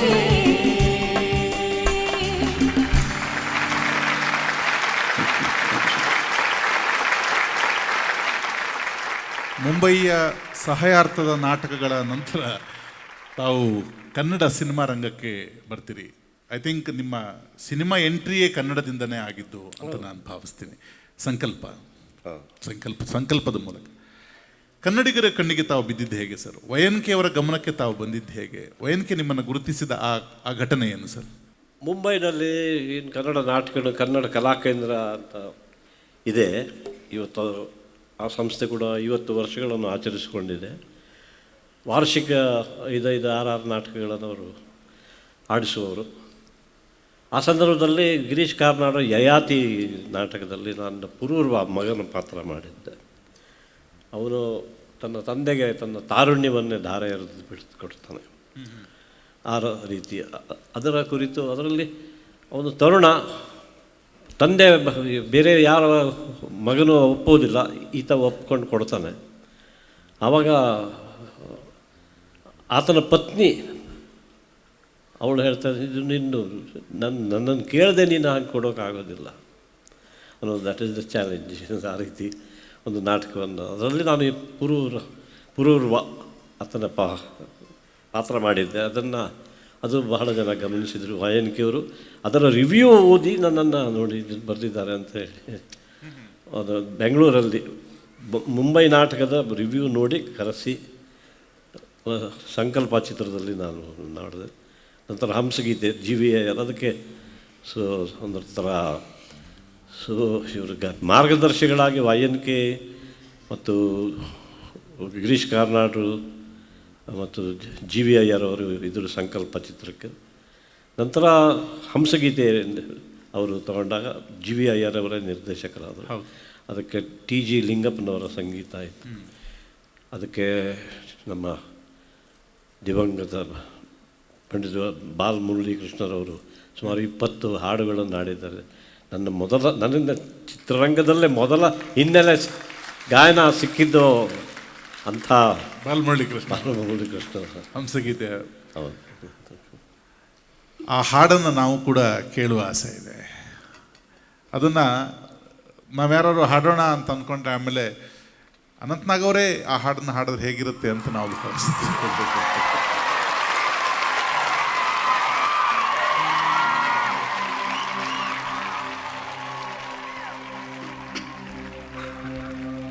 ಪ್ರಯತ್ನ ಮಾಡ್ತೀನಿ.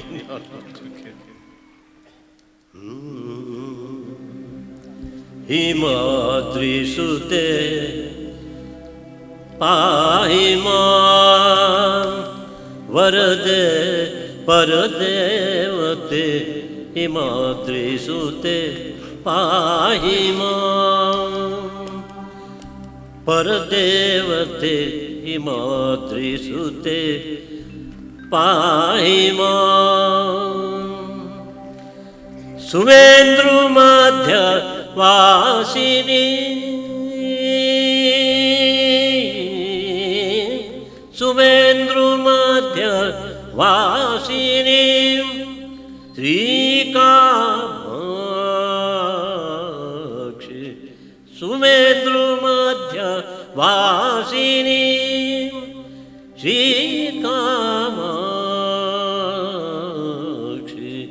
ಹಿಮಾದ್ರಿ ಸುತೆ ಪಾಹಿ ಮಾಂ ವರದೆ ಪರದೇವತೆ. ಹಿಮಾದ್ರಿ ಸುತೆ ಪಾಹಿ ಮಾಂ.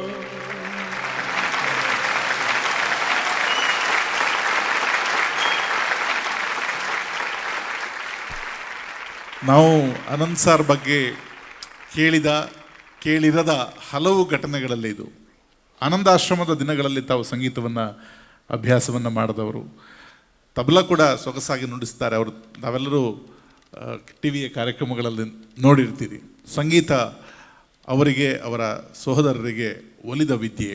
ಹಾಗಾಗಿ ನಾವೆಲ್ಲರೂ ಒಂದಷ್ಟು ಆತಂಕದಲ್ಲಿ ಈ ಕಾರ್ಯಕ್ರಮವನ್ನು ನೋಡ್ತಾ ಇರುವಂಥದ್ದು. ಯಾಕೆಂದರೆ ಹಾಗೆ ಸುಮ್ಮನೆ ಹಾಡಿ ಹೋಗುವ ಹಾಗೇ ಇಲ್ಲ. ಸಂಗೀತ ಇಷ್ಟು ಸೊಗಸಾಗಿ ಹಾಡಬಲ್ಲರು. ಮತ್ತು ಮಹಾನ್ ವ್ಯಕ್ತಿಯಾದಂಥ ಬಾಲಮುರಳಿ ಕೃಷ್ಣ ಮತ್ತು ಭೀಮ್ಸೇನ್ ಜೋಶಿಯವರ ಸಾಂಗತ್ಯವನ್ನು ತಾವು ಕಂಡವರು ಕೂಡ. ಇಂಥ ಅದ್ಭುತ ಜೀವನಾನುಭವ ಅನಂತನಾಗ್ ಅವರು. ಅವರ ಮತ್ತೊಂದು ಅತ್ಯಂತ ಜನಪ್ರಿಯ ಮತ್ತು ಹೆಸರು ಮಾಡಿದ ಚಿತ್ರ ಬೆಂಕಿಯ ಬಲೆಯ ಒಂದು ಗೀತೆ 1983ರಲ್ಲಿ ಬಿಡುಗಡೆಯಾಗಿದ್ದು ಲಕ್ಷ್ಮಿ ಮತ್ತು ಅನಂತ್ ನಾಗ್ ನಟಿಸಿದರು. ಚಿ ಉದಯಶಂಕರ್ ಈ ಗೀತೆಯನ್ನು ಬರೆದರೆ ರಾಜನ್ ನಾಗೇಂದ್ರ ಸಂಗೀತವನ್ನು ಕೊಟ್ಟಿದ್ದಾರೆ. ನಿನ್ನ ನಗುವು ಹೂವಂತೆ.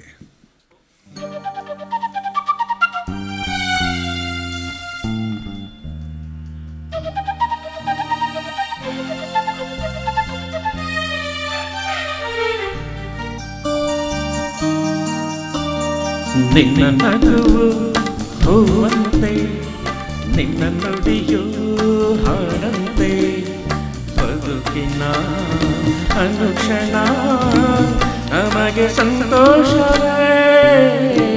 ನಿನ್ನ ನಗುವು ಹೂವಂತೆ, ನಿನ್ನ ನುಡಿಯು ಹಾಡಂತೆ, ಬದುಕಿನ ಅನುಕ್ಷಣ ನಮಗೆ ಸಂತೋಷವೇ. ನಿನ್ನ ನಗುವು ಹೂವಂತೆ, ನಿನ್ನ ನುಡಿಯು ಹಾಡಂತೆ.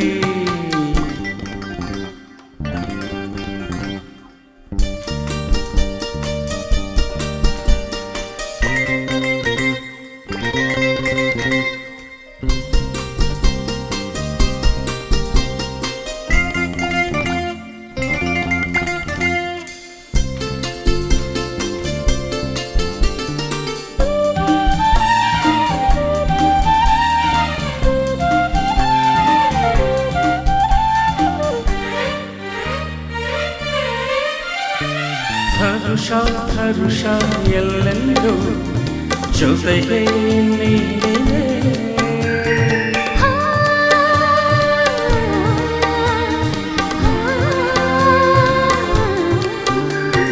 ಸರಸ ಸರಸ ಬಾಳೆಲ್ಲ ಸನಿಹ ನೀನೇ.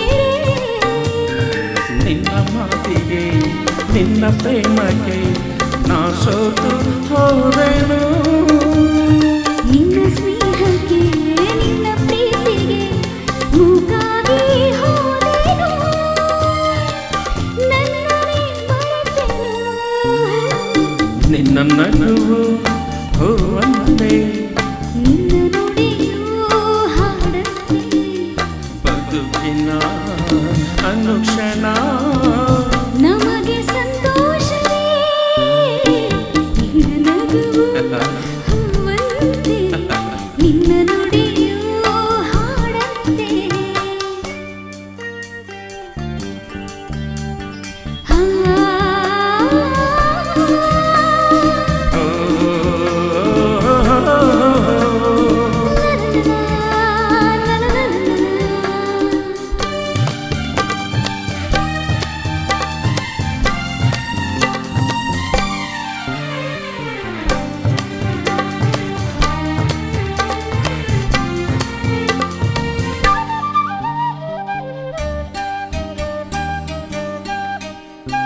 ಚಲುವ ನಿನ್ನ ನುಡಿ ಕೇಳಿ ಗಿಣಿಯು ನಾಚಿತು.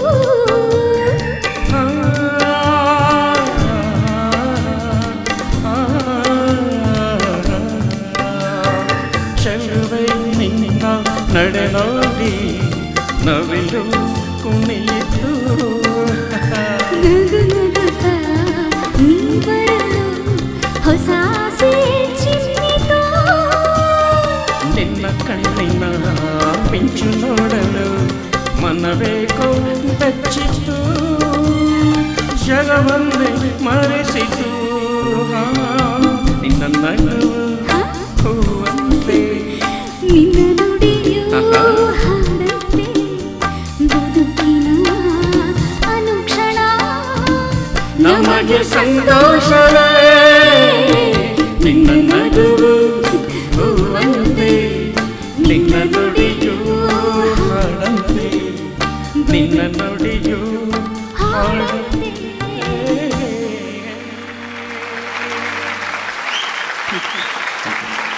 ಎಷ್ಟು ಹಾಯಾಗಿ ಸಾಗುವ ಹಾಡುಗಳಿವೆ ಮತ್ತು ಪ್ರತಿದಿನ ನಮ್ಮ ಬದುಕಿಗೆ ಪೂರಕವಾಗಿ ನಿಲ್ಲಬಹುದಾದಂಥ ಹಾಡುಗಳು.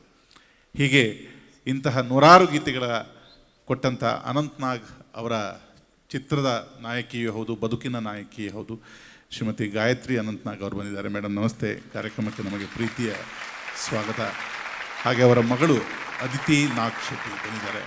ಕಾರ್ಯಕ್ರಮಕ್ಕೆ ತಮಗೂ ಕೂಡ ಪ್ರೀತಿಯ ಸ್ವಾಗತ. ಅವರ ಅಳಿಯ ವಿವೇಕ್ ಶೆಟ್ಟಿ ಅವರಿದ್ದಾರೆ. ಸರ್ ನಮಸ್ತೆ. ಕಾರ್ಯಕ್ರಮಕ್ಕೆ ತಮಗೂ ಕೂಡ ಸ್ವಾಗತ. ಸಾಕಷ್ಟು ಜನ ಗಣ್ಯರು ಈ ಕಾರ್ಯಕ್ರಮಕ್ಕೆ ಆಗಮಿಸಿದ್ದೀರಿ. ನನಗೆ ಎಲ್ಲರನ್ನೂ ಹೆಸರಿಸುವುದು ಕಷ್ಟ ಆಗ್ಬೋದು. ರೇವತಿ ಕಾಮತ್ ಇದ್ದಾರೆ. ಮೇಡಮ್ ನಮಸ್ತೆ. ಕಾರ್ಯಕ್ರಮಕ್ಕೆ ಸ್ವಾಗತ. ಹಿರಿಯ ನಟರಾದಂಥ ಸೇತುರಾಮ್ ಅವರಿದ್ದಾರೆ. ಸರ್ ನಮಸ್ತೆ. ಕಾರ್ಯಕ್ರಮಕ್ಕೆ ತಮಗೂ ಕೂಡ ಸ್ವಾಗತ. ನ್ಯೂಸ್ ಫಸ್ಟ್ನ CEO MD ರವಿ ಸರ್ ಇದ್ದಾರೆ. ಸರ್ ನಮಸ್ತೆ. ಕಾರ್ಯಕ್ರಮಕ್ಕೆ ಸ್ವಾಗತ. ನಮ್ಮ ಸ್ಪಾನ್ಸರ್ಸ್ ಆದಂಥ ಕೊಡಚಾದ್ರಿ ಚಿಟ್ಸ್ ಪ್ರೈವೇಟ್ ಲಿಮಿಟೆಡ್ನ KN ಪರಶುರಾಮ್ ಇದ್ದಾರೆ MD, ಅವರಿಗೂ ಕೂಡ ಕಾರ್ಯಕ್ರಮಕ್ಕೆ ಸ್ವಾಗತ. ಹಾಗೆ ದಿ ಡಿವೈನ್ ಸ್ಟಾರ್ ಪೆಂಡೆಂಟ್ನ ಡಾಕ್ಟರ್ ರಾಜೀವ್ ಗೋಲ್ಚಾ ಅವರಿದ್ದಾರೆ. ಅವರಿಗೂ ಪ್ರೀತಿಯ ಸ್ವಾಗತ. ಹಾಗೆ ನ್ಯೂಸ್ ಫಸ್ಟ್ನ editor in chief Maruti SH ಅವರಿದ್ದಾರೆ. ಶ್ರೀಕೈ ಚಂದ್ರು ಅವರಿದ್ದಾರೆ. ನಟರಂಗ ರಾಜೇಶ್ ಇದ್ದಾರೆ. ಸಾಕಷ್ಟು ಜನ ಇದ್ದಾರೆ. ಅವರೆಲ್ಲರಿಗೂ ಅನಂತನಾಗ್ ಅಂದರೆ ಆ ಪ್ರೀತಿಯ ಹರಿವಿದು. ನೀವೆಲ್ಲರೂ ಆಗಮಿಸಿದ್ದೀರಿ. ನಿಮಗೆ ಮತ್ತೊಮ್ಮೆ ಈ ಪ್ರೀತಿಯ ಸ್ವಾಗತವನ್ನು ನಾನು ಕೋರ್ತೀನಿ. ಸರ್, ನಿಮ್ಮ ನಿಮ್ಮ ಸಿನಿಮಾದಲ್ಲಿ ಮಾತ್ರ ಅಂತಲ್ಲ, ಹೆಚ್ಚಾಗಿ ಇಷ್ಟು ಒಳ್ಳೊಳ್ಳೆ ಹಾಡು ಬರೋಕ್ಕೆ ಹೇಗೆ ಸಾಧ್ಯ ಆಯಿತು ಸರ್? ಅದಕ್ಕೆ ಮೂಲ ಕಾರಣಕರ್ತರು ಕವಿತೆಯನ್ನು ಬರೆದವರು ಒಂದು, ಅದಕ್ಕೆ ತಕ್ಕನಾದ ರೀತಿಯಲ್ಲಿ ನಡೆಸಿಕೊಂಡು ನಿರ್ದೇಶಕರು, ಆಮೇಲೆ ಸಂಗೀತಕಾರರು. ಆ ಸಮಯದಲ್ಲಿ ಒಂದು ಸಿನಿಮಾ ಮಾಡಬೇಕಾದ್ರೆ ಮೊದಲು ಆ ಕಥೆಯನ್ನು ತೆಗೆದುಕೊಂಡು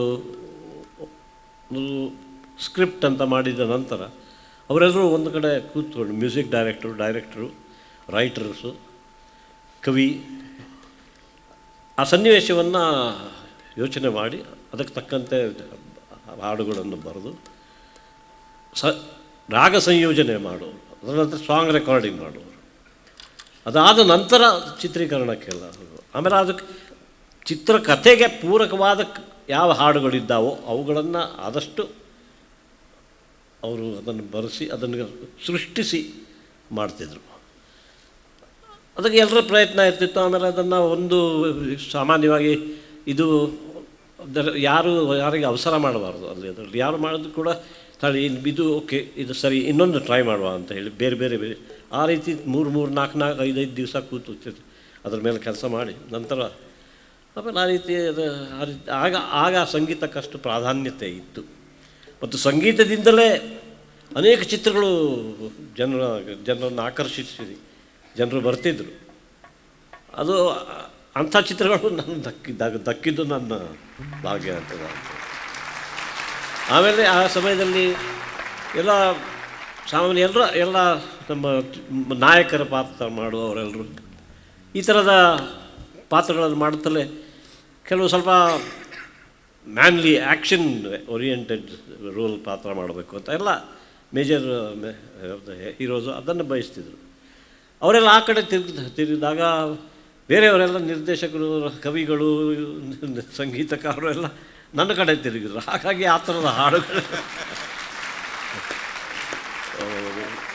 ಹೇಳ್ತಾರಲ್ಲ ಆ ಥರ ಊರಿಗೆ ಉಳಿದವನೇ ಅಂತ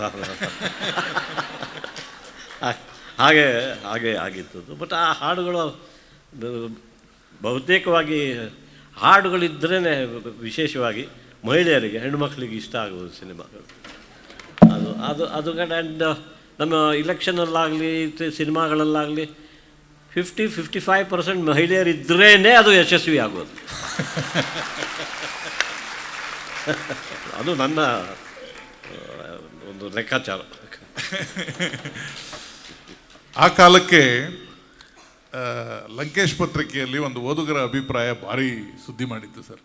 ಆಗಲೇ ಜೋಗಿಯವರು ಹೇಳಿದರು, ಅಂದರೆ ಗಂಡನಾಗಿ ದೊರೆಯುವಂತಿದ್ರೆ ರಾಜ್ಕುಮಾರ್ ಥರ ದೊರಿಬೇಕು, ಪ್ರಿಯತಮನಾಗಿ ಸಿಗುವಂತಿದ್ರೆ ಅದು ಅನಂತನಾಗ್ ಥರ ನಮ್ಗೆ ಸಿಗಬೇಕು ಅಂತ ನೀವು ಆ ಇಂಟರ್ವ್ಯೂಯಲ್ಲಿ ಹೇಳಿದ್ರಿ. ಯಾಕಂದರೆ ಸಿನಿಮಾದಲ್ಲಿ ಅದು ನಟನೆ ನೋಡಿ ನಡೆದು ಹೋಗ್ತದೆ, ನಿಜ ಜೀವನದಲ್ಲೂ ಅದಕ್ಕೆ ಸುಲಭ ಅಲ್ವಾ. ನೀವು ಒಂದು ಇಂಟರ್ವ್ಯೂಯಲ್ಲಿ ಹೇಳಿದ್ರಿ, ಆ ಪ್ರಿಯತಮನಾಗಿರುವುದೇ ಬೆಟರ್ ರೋಲ್ ಅಂತ. ದೂರದ ಬೆಟ್ಟ ಅಂದರೆ ಆ ಕಾಲದಲ್ಲಿ 70ರ ಮತ್ತು 80ರ ದಶಕದಲ್ಲಿ ಅನಂತ್ ಸರ್ ಅವರ ಒಂದು ಸಿನಿಮಾ ಬರ್ತಿದೆ ಅಂದರೆ ಜನಕ್ಕೆ ಆ ಹಾಡಿನ ನಿರೀಕ್ಷೆ ಇತ್ತು. ಮತ್ತು ಅಂತಹ ಅದ್ಭುತ ಸುಂದರಾತಿ ಸುಂದರ ಹಾಡುಗಳನ್ನು ಕೊಟ್ಟಂಥ ಚಿ ಉದಯಶಂಕರ್ ಅವರಿಗೆ, ರಾಜನ್ ನಾಗೇಂದ್ರ ಅವರಿಗೆ, SPB ಅವರಿಗೆ, ಜಾನಕಿ ಅವರಿಗೆ, ಈ ಕಾರ್ಯಕ್ರಮದ ಮೂಲಕ ಅವರಿಗೆ ನಾನು ನಮಸ್ಕಾರ. ಅನಂತ್ನಾಗ್ ಅವರ ಮತ್ತೊಂದು ಸೂಪರ್ ಹಿಟ್ ಸಿನಿಮಾ, ಅದು ಹಿಟ್ಟ ಅಥವಾ ಏನು ಅಂತ ನಮಗೆ ಅಷ್ಟರ ಮಾಹಿತಿ ಇಲ್ಲ, ಬಟ್ ಆ ಚಿತ್ರವನ್ನು ಸದಾ ನಾವು ನೆನೆಯುವಂಥದ್ದು ಚಂದನದ ಗೊಂಬೆ. 1979 ದೊರೈ ಭಗವಾನ್, ನಿಮ್ಮ ಒನ್ ಆಫ್ ಫೇವರೆಟ್ ಡೈರೆಕ್ಟರ್, ಅವರ ನಿರ್ದೇಶನದಲ್ಲಿ ಹೊರಬಂತು. ಒನ್ಸ್ ಅಗೇನ್ ರಾಜನ್ ನಾಗೇಂದ್ರ ಅವರ ಕೈಚಳಕ.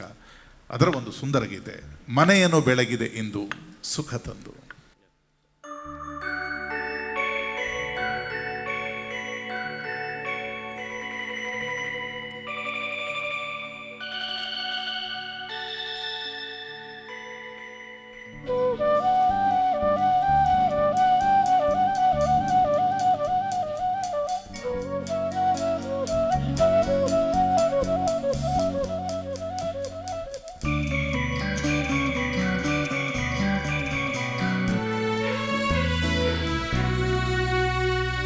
ಮನೆಯನ್ನು ಬೆಳಗಿದೆ ಇಂದು ನೀ ಬಂದು ಸುಖ ತಂದು, ಮನೆಯನ್ನು ಬೆಳಗಿದೆ ಇಂದು ನೀ ಬಂದು ಸುಖ ತಂದು, ಕಣ್ಣಲ್ಲಿ ಕಲೆದೆ ಉಸಿರಲ್ಲಿ ಬೆರೆದೆ ನೀನು ನನ್ನಲ್ಲೇ ಸೇರಿ ಹೋದೆ.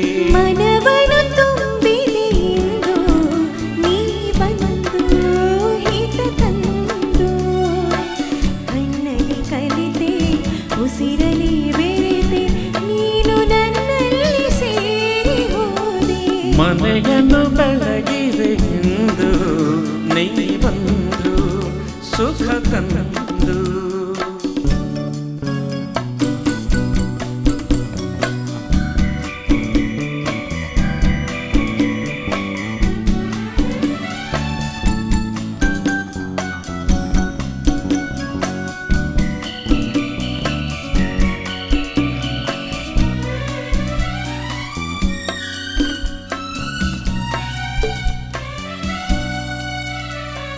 ಬೇರೇನು ಬೇಡದ ಹಾಗೆ ಮೂಡಿಯಾನಿ ಮಾಡಿದೆ ಈ ನಿನ್ನ ಚಿಲುಮೈ ನನ್ನ ಒಲವ ಸವಿಯಲ್ಲಿ ಕರಗಿ ಹೋದೆ.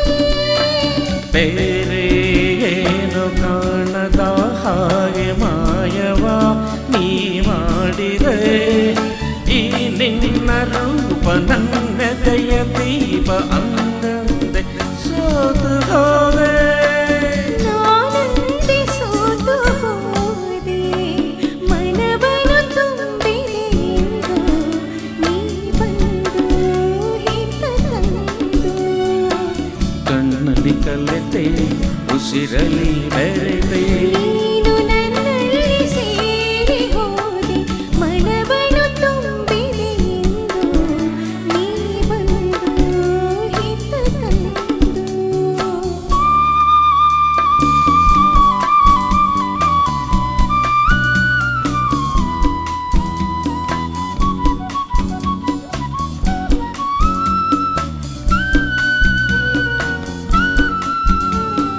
ಆ ಆಹಾ ಲಲಲಲ ಲಲಲ. ನೂರು ಜನ್ಮ ಮಾಡಿದ ಪುಣ್ಯ ನಿನ್ನನ್ನು ನಾ ಹೊಂದಿದೆ, ನೀ ನೀಡಿ ಹರುಷ ನೂರಾರು ವರುಷ ಬದುಕುವ ಬಯಕೆ ತಂದೆ. ನೋಡಿ ನೋಡಿ ತಣಿಯದೆ ಮನವು ದಣಿಯದೆ ಹಾಡಿ ಕುಣಿದಿದೆ. ಬಾಳಿಲ್ಲ ಹೀಗೆ ಬಳಿಯಲ್ಲಿರುವ ಹೊನ್ನ ಸಿರಿನು ತಂದೆ. ನೀ ನನ್ನ ಜೀವವಾದೆ, ಮನೆಯನ್ನು ಬೆಳಗಿದೆ ಇಂದು ನೀ ಬಂದು ಸುಖ ತಂದು.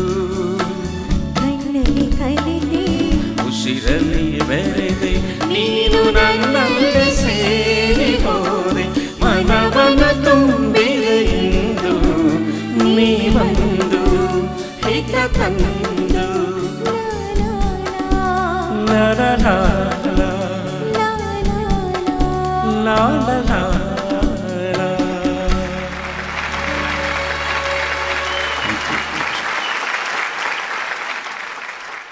ಕನ್ನಡದ 2-3 ಸಿನಿಮಾದ ನಂತರ ನೀವು ಮತ್ತೆ ಹಿಂದಿ ಚಿತ್ರರಂಗಕ್ಕೆ ಮರಳ್ತೀರಿ ಸರ್. ಶ್ಯಾಮ್ ಬೆನಗಲ್, MS ಸತ್ಯು ಇಂಥವರ ಸ್ನೇಹ ಆಗತ್ತೆ. ಅಲ್ಲಿಯೂ ಕೂಡ ಮತ್ತೆ ಒಂದಷ್ಟು ಸಿನಿಮಾ ಮಾಡ್ತೀರಿ, ಜೊತೆಗೆ ತೆಲುಗುವಲ್ಲಿ ಮಾಡ್ತೀರಿ, ಮಲಯಾಳಂನಲ್ಲಿ ಮಾಡ್ತೀರಿ, ಇಂಗ್ಲೀಷ್ ಸಿನಿಮಾ ಒಂದಲ್ಲಿ ನೀವು ಅಭಿನಯಿಸ್ತೀರಿ.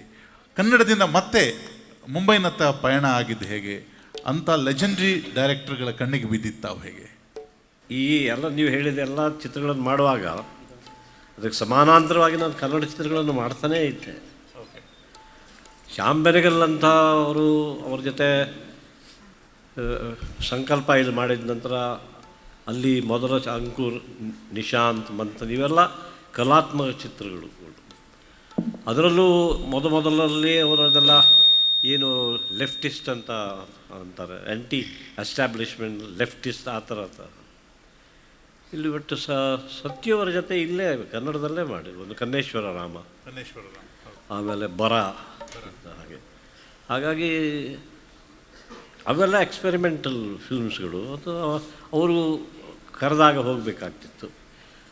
ಅದೇ ಸಮಯದಲ್ಲಿ ನಾನು ಇಲ್ಲೂ ಎಲ್ಲ ಚಿತ್ರರಂಗದಿಂದ ಅಷ್ಟು ಅಂದರೆ ಇಲ್ಲಿ ಇಟ್ಟು ಅಲ್ಲಿ ಹೋಗ್ದವನಲ್ಲ. ಉದಾಹರಣೆಗೆ ಬಯಲುದಾರಿ ಚಿತ್ರ ಮಾಡಿದ ನಂತರ ಬಯಲುದಾರಿ ಚಿತ್ರದಲ್ಲಿ ಅವನು ಕಾಲು ಕಳ್ಕೊಳ್ತಾನೆ. ಆಮೇಲೆ ಅವನಿಗೆ ಹೆಂಡತಿ ಗರ್ಭಿಣಿ ಅನ್ನೋದು ಕೂಡ ಅವನಿಗೆ ಗೊತ್ತಿರಲ್ಲ ಅನ್ನೋ ರೀತಿ ಕತೆ ಸಾಗ್ತದೆ. ಆ ರೀತಿ ನೆಗೆಟಿವ್ ಶೇಡ್ ಇದ್ದಂಥದ್ದು. ಅದೇ ಥರ ತೆಲುಗುನಲ್ಲೂ ಕೂಡ ಅವರು ಮಾಡಿದ್ದು ಬೇರೆ. ನೀವೊಂದು ಮಾಡಬೇಕು ಅಂತ ನನಗೆ ಭಗವಾನ್ ಅವರು ಭಾಳ ಒತ್ತಾಯ ಮಾಡಿ ಅಲ್ಲಿ ಅವರು ರಾಘವೇಂದ್ರ ಅವರು ಅಲ್ಲಿ ಟಾಪ್ ಡೈರೆಕ್ಟರ್ಸ್ ಇದ್ದರು, ಅದಕ್ಕೆ ಕರ್ಕೊಂಡು ಹೋಗಿದ್ದರು. ಅದರ್ವೈಸ್ ನಾನು ಕನ್ನಡದಲ್ಲೇ ಕಂಟಿನ್ಯೂಸ್ ಆಗಿ ನೀವು ಹಾಗೆ ಈಗ ಹಿನ್ನೋಟದಲ್ಲಿ ನೋಡಿದರೆ ಒಟ್ಟು ಹಿಂದಿಯಲ್ಲಿ ಒಂದು 10-12 ಚಿತ್ರಗಳಿರ್ಬೋದು, ತೆಲುಗುನಲ್ಲಿ ಒಂದು 3-4 ಚಿತ್ರಗಳಿರ್ಬೋದು, ಬಾಕಿ 275 ಚಿತ್ರಗಳೆಲ್ಲ ಕನ್ನಡ.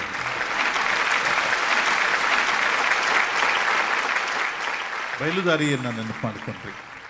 ಅಲ್ಲಿಯ ಒಂದು ಹಾಡಿನ ಸಾಹಿತ್ಯದ ಬಗ್ಗೆ ನಾವು ಮೊನ್ನೆ ಚರ್ಚೆ ಮಾಡಿದ್ವಿ. ಆ ಸಿನಿಮಾದ ಕಥೆಯೇ ಒಂದು ಅದ್ಭುತ. ಅದರ ಜೊತೆಗೆ ಮೊದಲ ಬಾರಿಗೆ ಆ ಚಿತ್ರದಲ್ಲಿ ಹೆಲಿಕಾಪ್ಟರನ್ನು ಬಳಸಿ ಒಂದು ಸಾಂಗ್ ಚಿತ್ರೀಕರಣ ಕೂಡ ಮಾಡಲಾಗತ್ತೆ. ಅಲ್ಲಿ ಆತ ಪೈಲಟ್ ಆಗಿರ್ತಾನೆ. ಆ ಸಾಹಿತ್ಯವನ್ನು ಚಿವುದೇಶಂಕರ್ ಬರೆದಿದ್ದು ನೋಡಿ, ಅವನು ಪೈಲಟ್. ಹಾಗಾಗಿ ಬಾನಲ್ಲೂ ನೀನೆ, ಭುವಿಯಲ್ಲೂ ನೀನೆ. ಅವರು ಕೂಡಿರ್ತಾರೆ, ಆಕೆ ಪ್ರೆಗ್ನೆಂಟ್ ಆಗಿರ್ತಾಳೆ, ನನ್ನಲ್ಲೂ ನೀನೆ ಅಂತ ಬರಿತಾ ಹೋಗ್ತಾರೆ. ಅದ್ಭುತವಾದಂಥ ಗೀತೆ ಸರ್. ಹೌದು, ದೊರೆ ಭಗವಾನ್ ಒನ್ಸಗೇನ್ ಆ ಸಿನಿಮಾನ ನಿರ್ದೇಶನ ಮಾಡಿದರು. ಬಯಲುದಾರಿಯ ಒಂದು ಗೀತೆ ನನಗೆ ಕೇಳುವ ಹೊತ್ತು, ಬಾನಲ್ಲೂ ನೀನೆ, ಭುವಿಯಲ್ಲೂ ನೀನೆ, ನನ್ನಲ್ಲೂ ನೀನೆ, ಎಲ್ಲೆಲ್ಲೂ ನೀನೆ.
ಶಶಿಯಲ್ಲು ನೀನೇ ರವಿಯಲ್ಲು ನೀನೇ ಶಶಿಯಲ್ಲು ನೀನೇ ಎಲ್ಲೆಲ್ಲೂ ನೀನೇ ನನ್ನಲ್ಲೂ ನೀನೇ ಬಾನಲ್ಲೂ ನೀನೇ ಭುವಿಯಲ್ಲೂ ನೀನೇ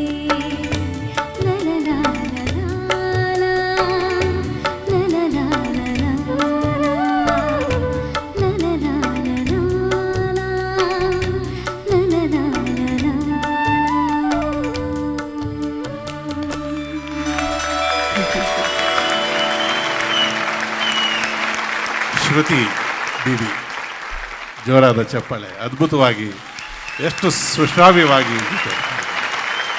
ನಮಗೊಂದು ರಿಕ್ವೆಸ್ಟ್ ಇದೆ ರೀ.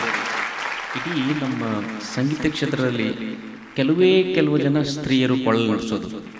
ಅಶ್ವಿನಿ ಟಾಪಸ್, ಜೋರ ಚಪ್ಪಾಳೆ. ಮತ್ತೆ ಅವರು ಇವತ್ತು ತುಂಬ ಹುಮ್ಮಸ್ನಿಂದ ಹಾಡ್ತಾರೆ, ತುಂಬ ಹುಮ್ಮಸ್ನಿಂದ ನುಡಿಸ್ತಿದ್ದಾರೆ. ಅನಂತ್ ಸರ್ ಬಂದಿರೋದು. ಸರ್, ನಿಮ್ಮ 300 ಹೆಚ್ಚು ಚಿತ್ರಗಳ ಈ ಪಯಣದಲ್ಲಿ ನಾವು ಐ ಥಿಂಕ್ ಒಂದು 150ಕ್ಕೂ ಹೆಚ್ಚು ಚಿತ್ರಗಳಲ್ಲಿ ಹೀರೋ ನೀವು. 150ಕ್ಕೂ ಹೆಚ್ಚು ಚಿತ್ರಗಳು. ಹೀರೋಯಿನ್ ಎಷ್ಟಿದ್ರು ಸರ್? ಆ ರೀತಿ ಕೆಲವು ಸಲ ಲೆಕ್ಕ ಇಡಬಾರ್ದು, ದೃಷ್ಟಿ ಆಗುತ್ತೆ. ಲೆಕ್ಕ ಇಡಬಾರ್ದು. ಅದು ಒಂದು ಭಾಗ್ಯ. ಅಷ್ಟೊಂದು ಅಂಥ ಒಬ್ರಿಗಿಂತ ಒಬ್ಬರು ಎಂಥ ಪ್ರತಿಭೆ ಇದ್ದವರೆಲ್ಲರ ಜೊತೆ ನಟಿಸೋಕೆ ಅವಕಾಶ ಅದು ಎಲ್ರಿಗೂ ಸಿಗೋದಿಲ್ಲ. ನನಗೆ ಸಿಕ್ತು ನಿಜಕ್ಕೂ. ಅಲ್ಲಿ ಒಂದೇ ಫಿಲ್ಮ್ ಕಲ್ಪನಾ ಅವ್ರ ಜೊತೆ ಒಂದೇ ಸಿನಿಮಾ. ಅಲ್ಲಿ ತೆಲುಗುನಲ್ಲಿ ಅವರು ಕನ್ನಡತಿ ವಾಣಿಶ್ರೀ ಅನ್ನೋ, ಆಮೇಲೆ ಇಲ್ಲಿ ಕನ್ನಡದಲ್ಲಿ ಲಕ್ಷ್ಮಿ, ಆರತಿಯವರು, ಜಯಂತಿಯವರು, ಪ್ರತಿಯೊಬ್ಬರ ಜೊತೆ ನಾನು ನಟಿಸೋ ಒಂದು ಅವಕಾಶ ಸಿಕ್ತು. ಅದೊಂದು ರೀತಿಯ ಒಂದು ನಿಮಗೆ ನಿಮ್ಮ ಅಲರ್ಟ್ನೆಸ್ ಪರೀಕ್ಷೆ ಮಾಡ್ತದೆ ಅದು. ಯಾಕಂದರೆ ಅವರೆಲ್ಲರೂ ಅಂದರೆ they are all proved heroines. ಅವ್ರ ಜೊತೆ ಒಂದೊಂದು ಆಯಾ ಅವರವರ ಪರ್ಫಾರ್ಮೆನ್ಸ್ ಲೆವೆಲಿಗೆ ಮ್ಯಾಚ್ ಮಾಡಬೇಕು ಅಂದರೆ ಅಷ್ಟು ಸುಲಭ ಅಲ್ಲ ಅನ್ನೋ. ಭಾಗ್ಯವಂತರು ಸರ್. ಕಲ್ಪನಾ ಅವ್ರ ಬಗ್ಗೆ ಮಾತಾಡಿದ್ರಿ. ನಿಮ್ಮ ಹೀರೋಯಿನ್ಸ್, ನಾವು ಇವರ ಬೆಸ್ಟ್ ಪೇರ್ ಯಾರು ಅನ್ಸುತ್ತೆ ನಿಮಗೆ?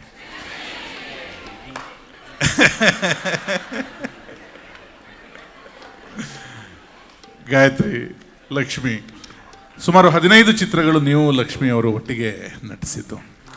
ಚಂದ್ರನ ಗೊಂಬೆ, ಆ ಥರದ 15 ಸಿನಿಮಾಗಳು ಪ್ರಾಯಶಃ ಕನ್ನಡಿಗರಲ್ಲಿ ಶಾಶ್ವತ ಸ್ಮೃತಿಪಟಲದಲ್ಲಿ ಅಚ್ಚಾಗಿರುವಂಥ ಸಿನಿಮಾಗಳು. ಕಳೆದ ಕಾರ್ಯಕ್ರಮಕ್ಕೆ ಸ್ವತಃ ಲಕ್ಷ್ಮಿಯವರು ಇಲ್ಲಿಗೆ ಬಂದಿದ್ದರು, ಪರಮಪದಕ್ಕೆ ಬಂದಿದ್ದರು. ಆವಾಗ ಅವರಿನ್ನೂ ಕೇಳಿದ್ವಿ ನಿಮ್ಮ ಬೆಸ್ಟ್ ಪೇರ್ ಯಾರು ಅಂತ. ಆವಾಗ ಆಡಿಯನ್ಸ್ ಕೂಡ ಅನಂತ್ನಾಗ್ ಅಂತ ಹೇಳಿದರು ಸರ್. ಲಕ್ಷ್ಮಿಯವರು ನಿಮ್ಮ ಬಗ್ಗೆ ಆ ಕಾರ್ಯಕ್ರಮದಲ್ಲಿ ಮಾತಾಡಿದರು.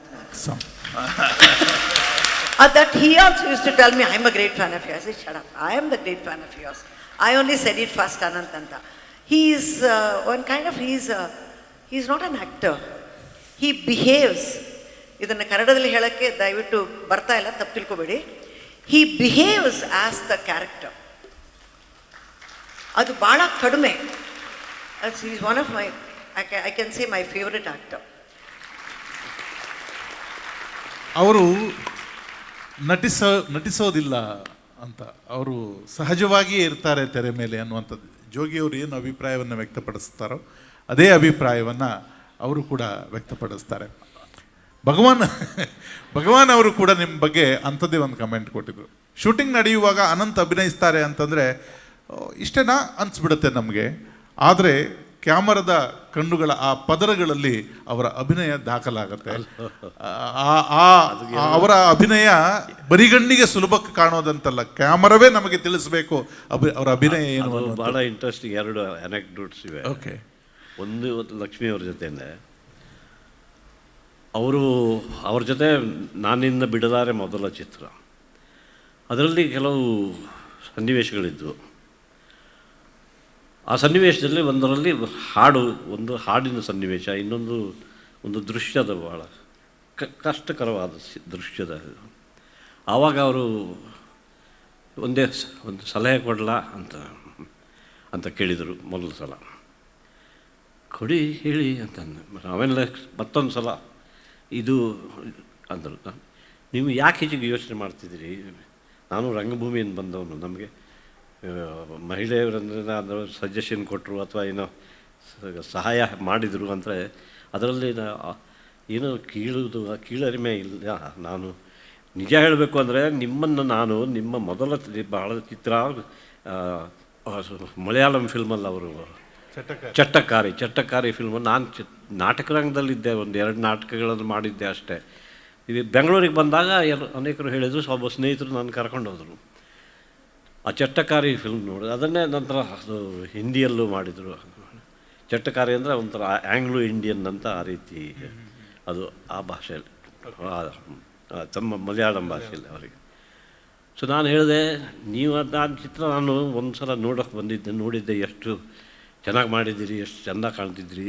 ನಾನು ಆವಾಗ ಸಿನಿಮಾ ರಂಗಕ್ಕೆ ಬಂದಿರಲಿಲ್ಲ. ನೀವು ಆ ರೀತಿಯೇ ನೋಡಿದರೆ, ನೀವು ವಯಸ್ಸಿನಲ್ಲಿ ನನಗಿಂತ ಚಿಕ್ಕವರು, ಆದರೆ ನನಗೆ ಸೀನಿಯರ್. ನೀವು ಏನೋ ಸಂಕೋಚ ಪಡಬೇಡಿ, ನನಗೆ ಏನು ಹೇಳಬೇಕು ಅಂತ ಅನಿಸ್ತದೆ ನಿರ್ಭಯವಾಗಿ ನಿರ್ಭೀತಿಯಿಂದ ಹೇಳಿ ಅಂತ ನಾನು ಅವ್ರಿಗೆ ಹೇಳಿ ಅವ್ರು ಸಜೆಷನ್ ಕೊಟ್ಟರು. ನಾನು ಅದನ್ನು ತೊಗೊಂಡೆ ಕೂಡ.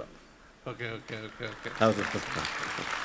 ಭಗವಾನ್ ಅವ್ರ ಜೊತೆ ಬೇರೆ ರೀತಿ ಆಗ್ತಿತ್ತು.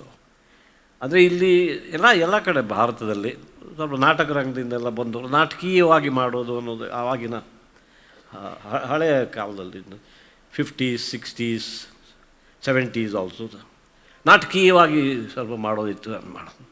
ಭಗವಾನ್ ಅವ್ರ ಜೊತೆ ಇದು ಆವಾಗ ಆದರೆ ಈಗ ಒಂದು ಚಿತ್ರೀಕರಣ ಆಗ್ತಾಯಿದ್ರೆ ಒಂದು ಮಾನಿಟರ್ ಟಿ ವಿ ಇರ್ತದೆ.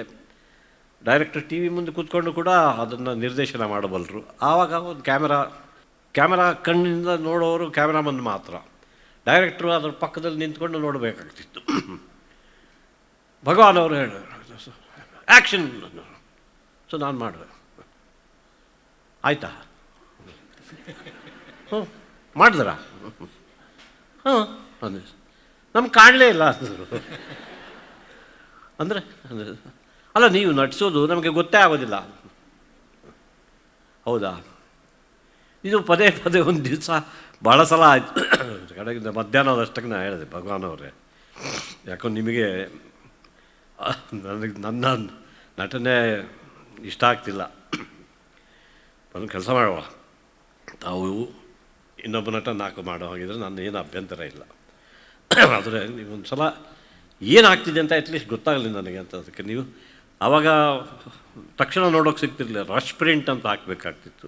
ಆ ಪ್ರಿಂಟ್ ಹಾಕಿ ಅದನ್ನು ನೋಡೋಕ್ಕೆ 1 ವಾರ ಆಗೋದು, ಅದನ್ನು ಬಂದು ಅದರ ಮೇಲೆ ನೋಡೋದು. ಆಮೇಲೆ ನಾನು ಅಷ್ಟರಲ್ಲಿ ಮುಂಬೈಗೆ ಹೋಗಿ ಬರ್ತೀನಿ, ಬೇರೆ ಕೆಲಸ ಏನೂ ಇಲ್ಲ, ಆದರೂ ಬರ್ತೀನಿ ಅಷ್ಟೇ ಅಂತ ಹೇಳಿ ನಾನು ಹೋದೆ. ಅವರು ರಶ್ ಪ್ರಿಂಟ್ ಹಾಕಿ ನೋಡಿದ್ರು. ಅವರ ಔದಾರ್ಯ, ಹಿರಿತನ. ನನಗೆ 8-9 ಚಿತ್ರಗಳಲ್ಲಿ ನಿರ್ದೇಶನ ಮಾಡಿದ್ದಾರೆ. ನನಗೆ ತುಂಬ ಅವರು ಇಲ್ಲಿಯ ಹಳೆ ಮೈಸೂರಿನ ಭಾಗದ ಸಂಸ್ಕೃತಿ ಸಂಸ್ಕಾರಗಳ ಕುರಿತು ಜ್ಞಾನ ಕೊಟ್ಟವರೇ ಅವರು ಭಗವಾನ್. ಅದು ಉದಾಹರಣೆಗೆ ಲಕ್ಷ್ಮಿಗೆ ಹೆಚ್ಚಾಗಿ ಚಂದ್ರದ ಗೊಂಬೆ ಅದರಲ್ಲಿ ರುಕ್ಕು ಬಾರೆ, ಚುಚ್ಚು ಹಂಗೆ ಕರಿಬೇಡಿ, ಅರೆ ರುಕ್ಮಿಣಿ ರುಕ್ಕು ಬಾರೆ ಬಾರೆ ಅನ್ನಬಾರ್ದು. ಏಕವಚನದಲ್ಲಿ ಹೆಂಗೆ ಪತ್ನಿಯನ್ನು ಹಂಗೆ ಕರಿಬಾರ್ದು ಅಂತ. ಇದು ಇಲ್ಲಿ ವಾಡಿಕೆ. ನೀವು ನಿಮ್ಮ ಮುಂಬೈ ಕಡೆ ಏನು ಮಾಡ್ತಾರೋ ಮಾಡಲಿ, ಇಲ್ಲಿ ನೀವು ಆ ರೀತಿ. ನಾನು ಮುಂಬೈಗೆ ಬಂದರೂ ನಾನು ನೋಡಿಕೊಂಡು ರಶ್ ಪ್ರಿಂಟ್ ನೋಡಿ ಅನಂತು ಸಾರಿ, ನಾವು ಕ್ಯಾಮ್ರಾ ಪಕ್ಕದಲ್ಲಿ ನಿಂತ್ಕೊಂಡು ನೋಡ್ತೀವಿ, ಗೊತ್ತಾಗೋದಿಲ್ಲ, ಕ್ಯಾಮ್ರಾಮನ್ನಿಗೆ ಕಾಣ್ತದೆ ನೀವು ನಟಿಸಿದ್ದೀರೋ ಇಲ್ಲೋ ಅಂತ. ಅದಕ್ಕೆ ನಾವು ಎಲ್ಲ ತಮಾಷೆ ಮಾಡಿ ನಗ್ತಿದ್ವಿ. ಇದು ಒಂಥರ ಬಂಗಾಲಿ ಆ್ಯಕ್ಟಿಂಗ್ ಅನಂತ ಮಾಡೋದು, ಗೊತ್ತೇ ಆಗೋದಿಲ್ಲ ಯಾರಿಗೂ ಅಂತ. ಅದು ರಶ್ ಪ್ರಿಂಟ್ ನೋಡಿದ ಮೇಲೆ ಸರಿಯಾದ ಎಕ್ಸ್ಪ್ರೆಷನ್ಸ್ ಇದೆ, ನೀನು ಬೇಜಾರು ಮಾಡ್ಕೋಬೇಡಿ, ಏನಾದರೂ ನಾನು ತಪ್ಪು ಮಾಡಿದರೆ ಕ್ಷಮಿಸಿ, ನೀವು ಹಿರಿಯರು, ನೀವು ಹಾಗೆ ಹೇಳೋದಲ್ಲ, ನಾನು ಬರ್ತೀನಿ ಅಂತ ನಾನು ಅವ್ರ ಜೊತೆಯಲ್ಲೇ ಹೊರಟು ಬಂದು ಚಿತ್ರೀಕರಣ ಮುಂದುವರಿಸಿದ್ದು. ಇದು ಬಯಲು ದಾರಿ. ಅದರ ನಂತರ ಯಾವತ್ತು ಅವರು ಅನಂತ ಮಾಡ್ತಾರೆ ಅಂದರೆ ಮಾಡ್ತಾರೆ, ಬಿಡಿ ಅಂತ ಅದು ಆರಾಮಾಗಿರೋ. ಅಂದರೆ ಇಲ್ಲಿ ಇಬ್ಬರದ್ದು ದೊಡ್ಡತನ ಇದೆ ಸರ್. ಅಂದರೆ ಅವರಿಗೂ ಆ ತಾಳ್ಮೆ ಇತ್ತು, ನಿಮಗೂ ಆ ತಾಳ್ಮೆ ಇತ್ತು. ಪ್ರಾಯಶಃ ಆ ರಶ್ ಫ್ರಂಟ್ ಹಾಕದೇ ಇದ್ದಿದ್ರೆ ಅಲ್ಲಿ ಭಗವಾನ್ ಅವರ ನಿರ್ಧಾರವೂ ಬದಲಾಗ್ತಿತ್ತೇನೋ, ನಿಮಗೂ ನನ್ನ ಆ್ಯಕ್ಟಿಂಗನ್ನೇ ಪ್ರಶ್ನಿಸ್ತಾರಲ್ಲ ಅನ್ನುವಂಥ ನಿರ್ಧಾರವೂ ಬದಲಾಗ್ತಿತ್ತೇನೋ. ನಿಮ್ಮಲ್ಲಿಯ ಆ ನಂಬಿಕೆ ಮತ್ತು ಅಲ್ಲೂ ಕೂಡ ಏನಾಗ್ತಿತ್ತಂದರೆ, ನನ್ನ ಹಿರಿಯ ನಿರ್ದೇಶಕರು ರಂಗಭೂಮಿಯಲ್ಲಿದ್ದಾಗಲೂ ರಿಹರ್ಸಲಲ್ಲೆಲ್ಲ ನಾವು ಮಾಡಿದ ಮೇಲೆ ಯಾವತ್ತು ನಾಟಕದ ಪ್ರಯೋಗ ಇದೆ ಆವತ್ತು ದಿವಸ ನಾನು ಸ್ಟೇಜ್ ಮೇಲಿದ್ದಾಗ ದೊಡ್ಡ ಮುಖ್ಯ ಪಾತ್ರವೇ ಸಿಗೋದು. ಆಗಿನ ನಾಟಕಗಳಲ್ಲೆಲ್ಲ 3 ಅಂಕಿ ನಾಟಕಗಳು, 2 ಇಂಟರ್ವಲ್ಸು, ಅದರ ಮಧ್ಯ ಈ ನಾಟಕಗಳು ದೊಡ್ಡ ಉದ್ದುದ್ದ ಸಾಲಿಲಾಕೀಸ್ ಅಂತ ಸ್ವಗತ ಅವುಗಳನ್ನು ಮಾತಾಡುವಂಥದ್ದೆಲ್ಲ. ಸೊ ಅವುಗಳೆಲ್ಲ ಬಹಳ ನಿಮಗೆ ಒಂದು ಸಲ ನೀವು ಸ್ಟೇಜ್ ಮೇಲೆ ಬಂದಮೇಲೆ ರಿಹರ್ಸಲ್ ಅಷ್ಟು ತಿಂಗಳು ಮಾಡಿದ ನಂತರ ನೀವು ಸ್ವತಂತ್ರರು. ಪ್ರೇಕ್ಷಕರಿದ್ದಾರೆ, ಲೈಟ್ಸ್ ಇದೆ, ರಂಗಭೂಮಿ ಇದೆ. ಅದರ ಅಡ್ವಾಂಟೇಜ್ ತೊಗೊಂಡು ನಾನು ಸ್ವಲ್ಪ ಅಲ್ಲಿ ಏನು ರಿಹರ್ಸಲ್ ಮಾಡ್ತಿದ್ದೆ ಅದು ನನಗೆ ಸ್ವಲ್ಪ ಅತಿ ಅನ್ನಿಸೋದು ನನಗೇನೆ. ಸೊ ನಾನು ಸ್ವಲ್ಪ ಕಡಿಮೆ ಮಾಡಿ ಇದನ್ನು ಮಾಡ್ತಿದ್ದೆ. ಒಂದು ದಿವಸ ನಮ್ಮ ಹಿರಿಯ ವೆಂಕಟರಾವ್ ತಲಗೇರಿಯವರು ಅವ್ರ ನೀನು ರಿಹರ್ಸಲಲ್ಲಿ ಒಂದು ಮಾಡ್ತೀಯ, ಅಲ್ಲಿ ನಾಟಕದ ದಿವಸ ಇನ್ನೊಂದೇ ಮಾಡ್ತೀಯ. ಹೌದು, ನನಗೆ ಜನ ಮೆಚ್ಕೊತಿದ್ದಾರಲ್ಲ, ನಾನು ಯಾರು ಹೇಳು ಅನ್ನೋದು. ಸೊ ನಾನು ಅವರು ಹಂಗೆ ಅಂದರೂ ಕೂಡ ಜಾಸ್ತಿ ಮಾಡಿ ಅಂತ ಹೇಳ್ತಿದ್ದೆ.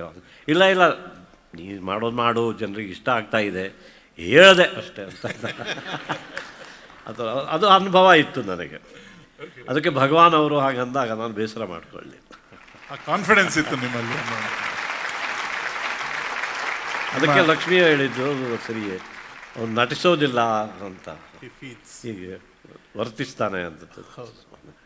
ಬಿಹೇವ್ಸ್ ಅಂತ. ಹಿ ಬಿಹೇವ್ಸ್. ಹೌದು. ಹೀರೋಯಿನ್ ಬಗ್ಗೆ ಮಾತಾಡ್ತೀವಿ. ಲಕ್ಷ್ಮಿ ಮತ್ತು ಇವರ ಸೈಕಲ್ ರೈಡ್ ನನಗೆ ತುಂಬ ಇಷ್ಟ. ಸುಮಾರು ಸಿನಿಮಾಗಳಲ್ಲಿ ನಿಮ್ಮದು ಸೈಕಲ್ ರೈಡ್ ಇದೆ ಸರ್.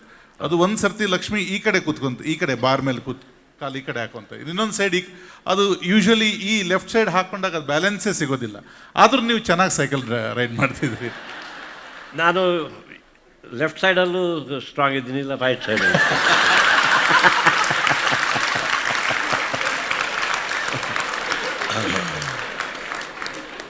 ಆ ಕಾಲದ ಕಲಾವಿದರು ಸರ್ ನೀವು. ಅವರದೇ ಜೋಡಿಯ ಮತ್ತೊಂದು ಎವರ್ಗ್ರೀನ್ ಗೀತೆ ಬಿಸಿಲಾದರೇನು ಮಳೆಯಾದರೇನು. ಒನ್ಸ್ ಅಗೇನ್ ರಾಜನ್ ನಾಗೇಂದ್ರ, ಶ್ರುತಿ ಮತ್ತು ಹಡ್ಪದ್.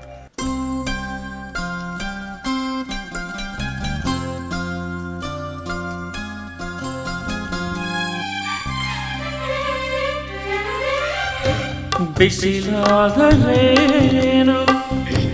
ಮಳೆಯಾದರೇನು, ಬಿಸಿಲಾದರೇನು ಮಳೆಯಾದರೇನು, ಜೊತೆಯಾಗಿ ಎಂದು ನಾನಿಲ್ಲವೇನು, ನೀ ನನ್ನ ಜೀವ ಎಂದಿಗೂ.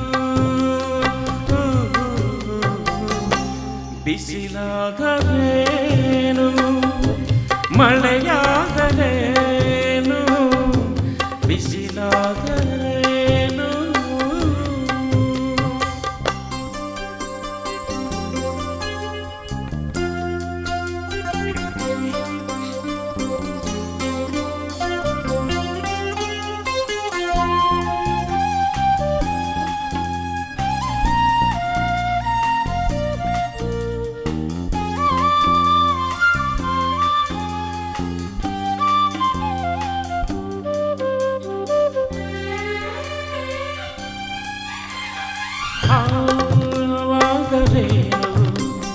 ಹಾಲು ವಿಷವಾದರೇನು, ಹವಾದರೇನು, ಹಾಲು ವಿಷವಾದರೇನು, ಈ ನಿನ್ನ ನೋಟ ಬೆರೆತಾಗ ಮುಳ್ಳು ಹೂವಾಗಿ ಅರದರೇನು,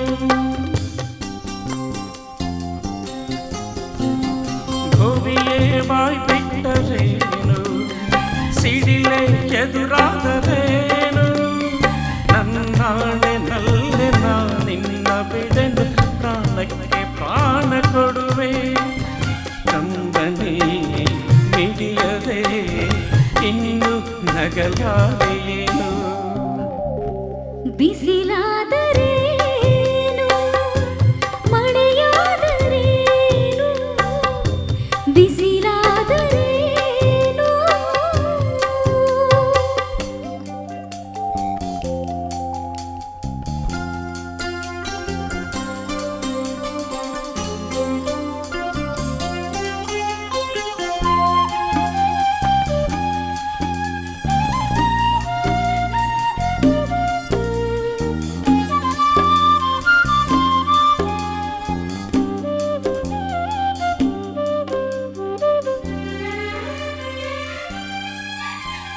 ಸಿರಿಯಾನ ಬೇಡಲಿಲ್ಲ, ಸುಖ ನಾ ಕೇಳಲಿಲ್ಲ.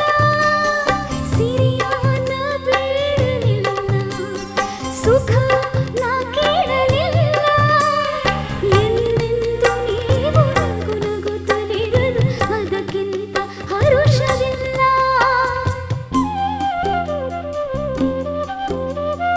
ಕಷ್ಟ ಹೊಸದೇನು ಅಲ್ಲ, ಶಾಂತಿ ನಾ ಕಾಣಲಿಲ್ಲ. ನೋವಲ್ಲೇ ಹುಟ್ಟಿ ನೋವಲ್ಲೇ ಬೆಳೆದೆ ನೋವೆ ನನಗೆಂದು ಎಲ್ಲ. ನಿನ್ನನ್ನು ಬಿಟ್ಟರೆ ನನಗೆ ಗತಿಯಾರು ಇಲ್ಲ. ಬಿಸಿಲಾದರೇನು ಮಳೆಯಾದರೇನು, ಜೊತೆಯಾಗಿ ಎಂದು ನಾನಿಲ್ಲೇನು, ನೀ ನನ್ನ ಜೀವ ಎಂದಿರು. ಬಿಸಿಲಾದರೇನು ಮಳೆಯಾದರೇನು, ಬಿಸಿಲಾದರೇನು.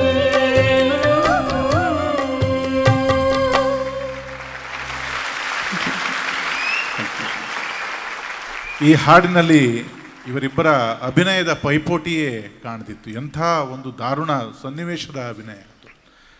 ಕನ್ನಡ ಚಿತ್ರರಂಗ ಎರಡು ರೀತಿಯಲ್ಲಿ ನಾವು ಗ್ರಹಿಸ್ಬೋದು ಸರ್. ಒಂದು, ತಮ್ಮನ್ನು ಸಮರ್ಥವಾಗಿ ಬಳಸ್ಕೊಂಡ್ರು ಈ ಚಿತ್ರರಂಗ ಅಂತ ಅನಿಸುತ್ತೆ. ಇನ್ನೊಂದು, ತಮ್ಮ ಮೇಲೆ ಮಾಡಿದಷ್ಟು ಪ್ರಯೋಗ ಪ್ರಾಯಶಃ ಇನ್ಯಾರ ಮೇಲೂ ಮಾಡಲಿಲ್ವೇನೋ ಅನಿಸುತ್ತೆ.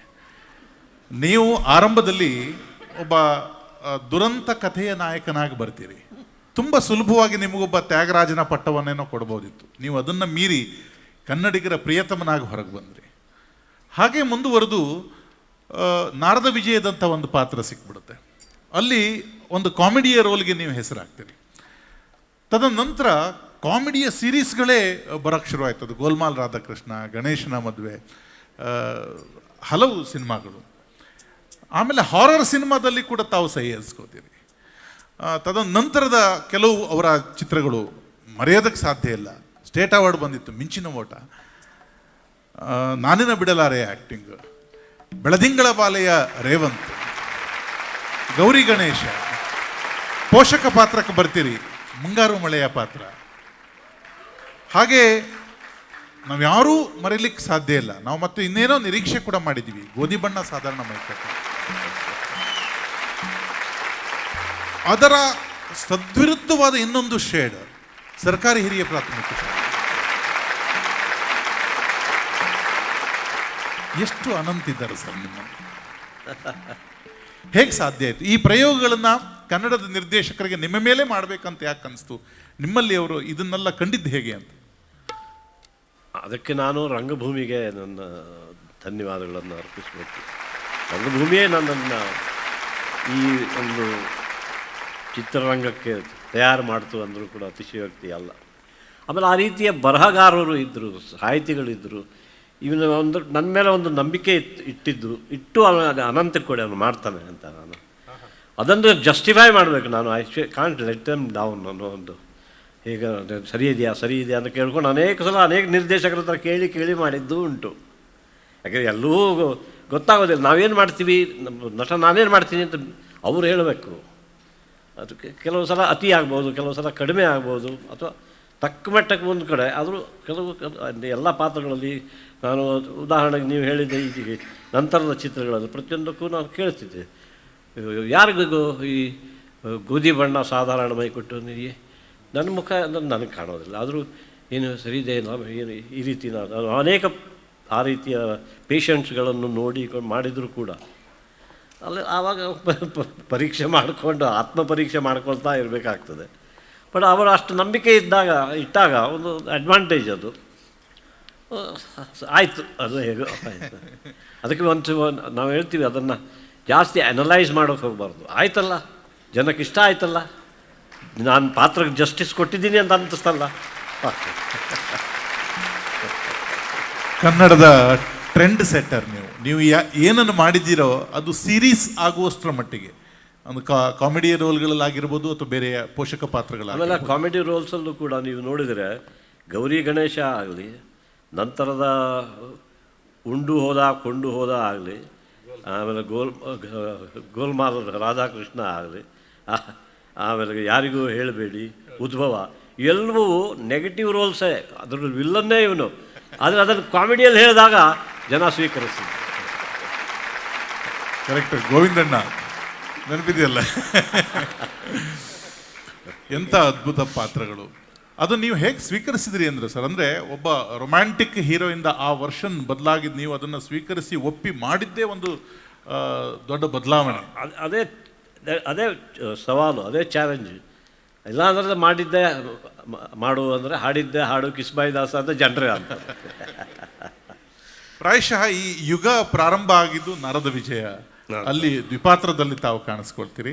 ಅಲ್ಲಿ 2 ಪಾತ್ರಗಳಲ್ಲಿ ತಾವು ನಟಿಸಿ ಮತ್ತು ಅಲ್ಲಿಯ ನಿಮ್ಮ ಆ ಕಾಮಿಕ್ ಸೆನ್ಸ್ ಏನಿದೆ ಅಲ್ಲಿ ಜನಕ್ಕೆ ಆ ಟೈಮಿಂಗ್ ತುಂಬ ಇಷ್ಟ ಆಗ್ತಾ ಹೋಯಿತು.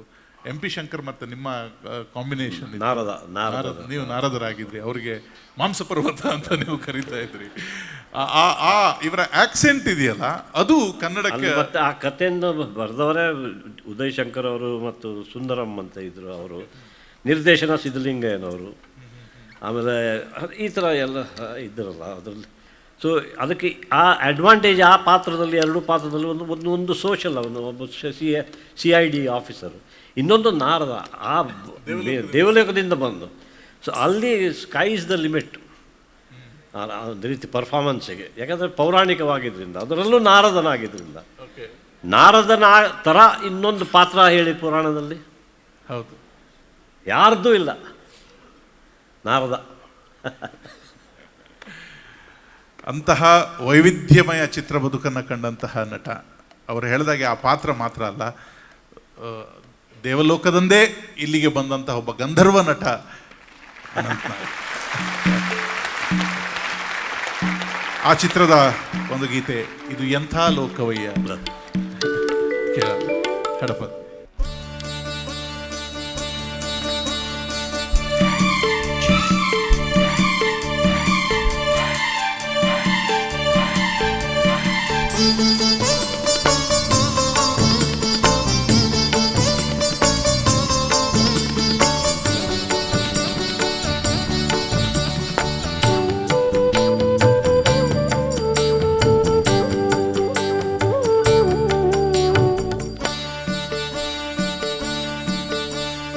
ಎಂಥ ಲೋಕವಯ್ಯ, ಇದು ಎಂಥ ಲೋಕವಯ್ಯ, ಹೊಸತನವ ಕೊಡುವ ಹೊಸ ವಿಷಯ ಅರಿವ, ಹೊಸತನವ ಕೊಡುವ ಹೊಸ ವಿಷಯ ಅರಿವ, ಬಯಕೆ ತರುವ ಇದು ಎಂಥ ಲೋಕವಯ್ಯ, ಇದು ಎಂಥ ಲೋಕವಯ್ಯ.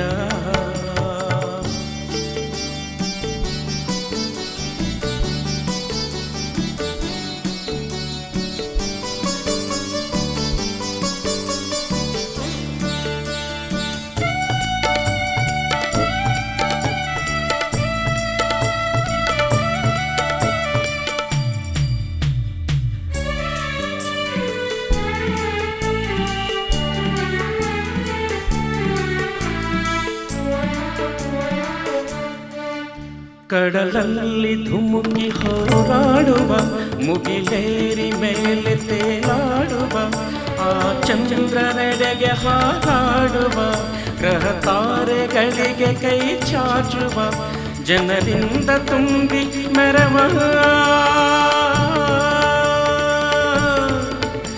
ಜನರಿಂದ ತುಂಬಿ ಮೆರವ ಇದು ಎಂಥ ಲೋಕವಯ್ಯ ಹೊಸತನವ ಕೊಡುವ ಹೊಸ ವಿಷಯ ಅರಿವ ಬಯಕೆ ತರುವ ಇದು ಎಂಥ ಲೋಕವಯ್ಯ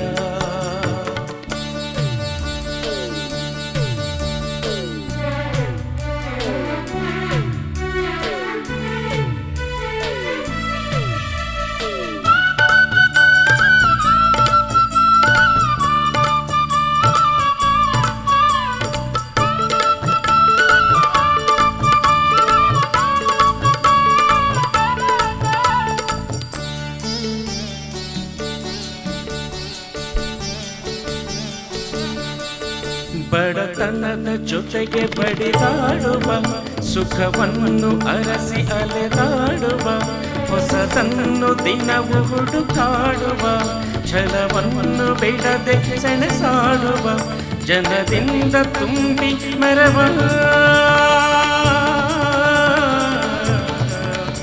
ಜನದಿಂದ ತುಂಬಿ ಮೆರವ ಇದು ಎಂಥ ಲೋಕವಯ್ಯ ಹೊಸತನವ ಕೊಡುವ ಹೊಸ ವಿಷಯ ಅರಿವ ಬಯಕೆ ತರುವ ಇದು ಎಂಥ ಲೋಕವಯ್ಯ ಇದು ಎಂಥ ಲೋಕವಯ್ಯ ಇದು ಎಂಥ ಲೋಕವಯ್ಯ